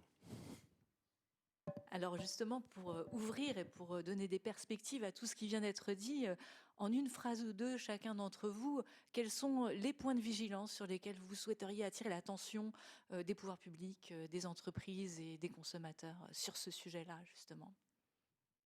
Chacun votre tour, une phrase ou deux. Moi, je suis très intéressée effectivement par cette idée que les entreprises ne réagissent pas toutes de la même façon à la réglementation. Et on pourrait dire qu'il y a certaines qui sont plus pionnières et qui vont réagir à l'incitation et d'autres plutôt à la carotte, au bâton, comme ça a été dit. Voilà, ça va être mon takeaway message à la maison, parce que ça invite justement à ouvrir aussi la vision qu'on peut avoir. Je disais ne pas avoir une seule catégorie de consommateurs, mais ne pas avoir non plus une seule catégorie d'entreprises quand on réfléchit à tout ça. Voilà, mon point de vigilance, c'est quand même un peu des choses qui ont été dites, mais sur la profusion de labels et de dispositifs d'information qui sèment de la confusion. Je crois que c'est quelque chose qui est important. On le voit, il y a des travaux de sociologie qui le montrent. Effectivement, le consommateur a tendance à être un peu perdu face à tout ça. Donc, j'ai l'impression que c'est un point d'entrée qui est important et qui mérite réflexion, à la fois parce que simplifier les messages, on peut imaginer que ça a une certaine efficacité pour le consommateur, mais simplifier les dispositifs, ça peut aussi avoir une certaine efficacité pour les entreprises qui souhaitent se les approprier dans un contexte où plus les choses sont complexes et plus il y a de règles et plus on joue avec les règles. Voilà, ça c'est aussi un grand résultat de la sociologie. Voilà, plus les règles sont complexes et plus on peut jouer avec celles-ci. Donc peut-être voilà, des entreprises de simplification un peu de ça. Voilà, ça mériterait une réflexion plus approfondie, mais c'est un peu ma recommandation. Eva Morel, votre recommandation? En matière de greenwashing, c'est moins le cas et je pense que c'est une bonne pratique qu'on doit tirer sur les questions de droit à l'information, la question de la protection du droit du consommateur. En revanche, en matière de désinformation au sens large, on a tendance à avoir une vision très agnostique des thématiques. Et nous, ce qu'on constate, c'est que cette vision agnostique, elle a longtemps porté préjudice à la prise en main prise en charge du problème. Aujourd'hui, dans les stratégies ministérielles de lutte contre la désinformation, puisqu'on en a quand même un certain nombre, il n'y a pas de dimension spécifique liée au climat et à l'environnement. Ça fait quand même partie des intérêts fondamentaux de la nation, c'est cité dans le code pénal. Il y a tout un corpus juridique qui pourrait nous inciter à considérer que l'environnement en tant que tel pourrait faire l'objet d'attaques spécifiques. Et ça a été rappelé récemment au ministère de la Défense que désormais la Russie attaque spécifiquement la France en matière d'ingérence étrangère, mais en particulier sur les questions de climat, parce que c'est facile de diviser l'opinion, de semer la confusion sur ces thématiques éminemment politique. Et donc, nous, ce qu'on appelle de nos voeux, c'est de prendre en considération la dimension spécifique et l'exposition de certaines thématiques à des manipulations de l'information, tromperie du consommateur, du citoyen, et pas au sens large, parce que sinon, on n'arrive pas à avoir des outils affûtés. David Garbous, votre recommandation? Ce sera rapide, mais en écho à ce que j'ai dit tout à l'heure, je pense que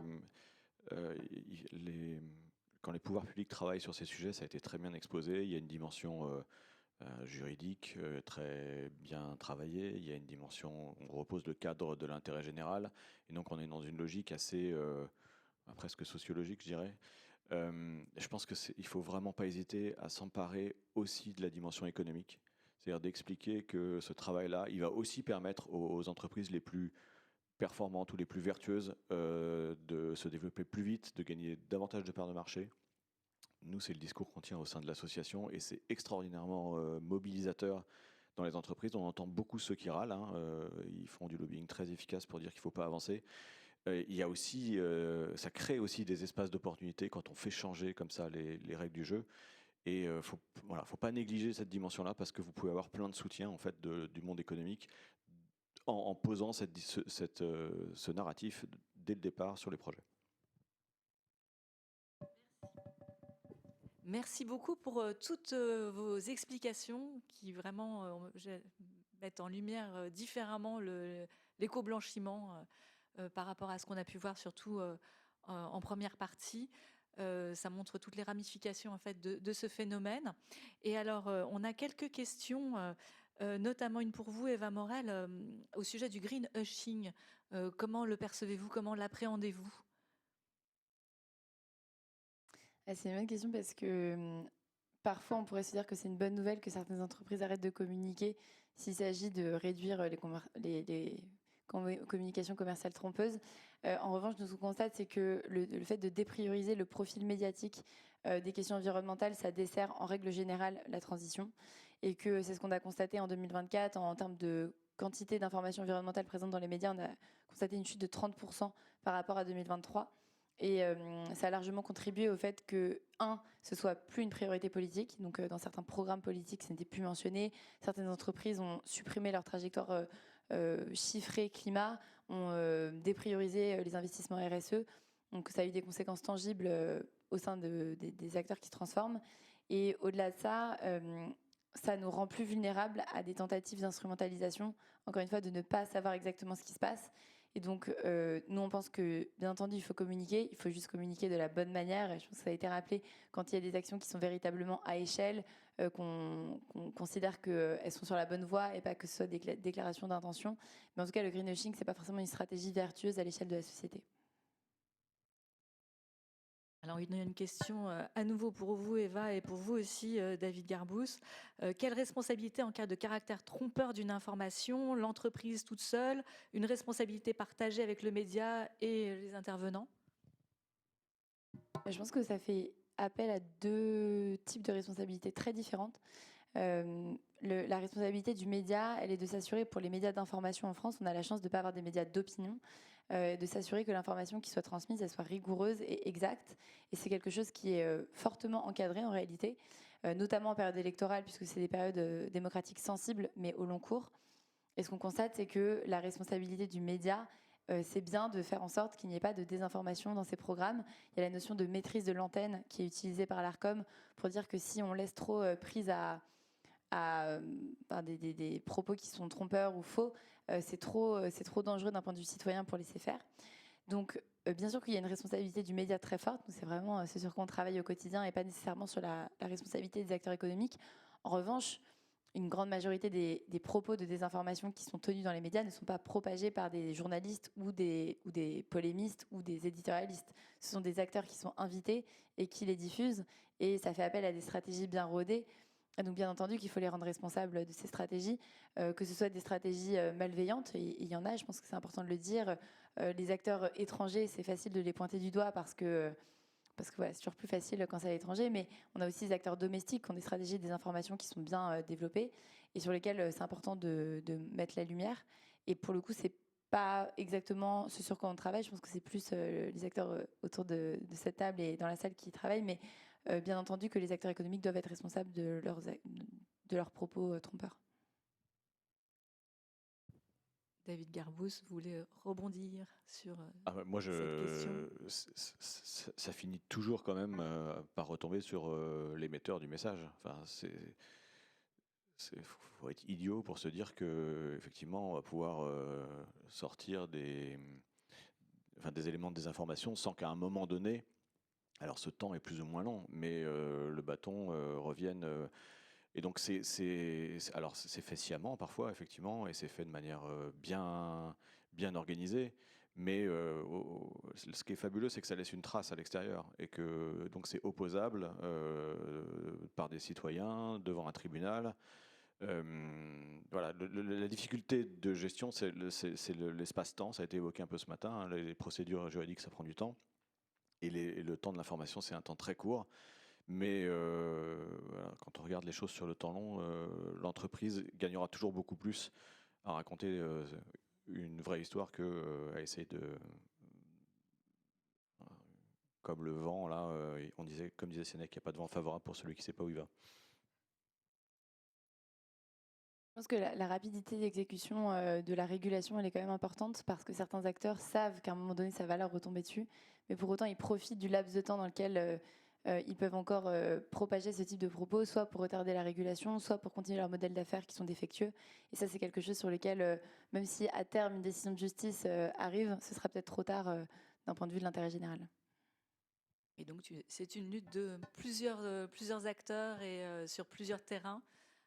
Donc des formes variées et diverses d'éco-blanchiment diffus qu'il faut combattre de manière variée et diverse aussi, et avec des stratégies diversifiées. Merci beaucoup pour toutes vos explications. Je propose à Ambroise Pascal de nous rejoindre pour quelques mots de conclusion. Merci Muriel. Merci d'abord à toutes les intervenantes et tous les intervenants. C'était vraiment passionnant. Et même en baignant un peu dans le sujet, on en apprend toujours et c'est très stimulant. Merci à ceux qui nous ont suivis. Je jetais un œil, on était près de 200 en ligne et un replay sera disponible pour ceux qui ne pouvaient pas être là ce matin. Je vais ajouter au remerciement aussi tous les agents de la DGCCRF et les enquêteurs qui travaillent ces questions-là. Alors pas sous l'angle complet, là on a ouvert des perspectives plus larges évidemment, mais tous ceux qui travaillent sur les allégations, sur les informations environnementales. La directrice générale l'annonçait ce matin, vous pouvez trouver sur notre site internet, je viens de remettre le lien dans le chat, vers un communiqué de presse qui présente le bilan des enquêtes 2023 et 2024 sur cette thématique-là.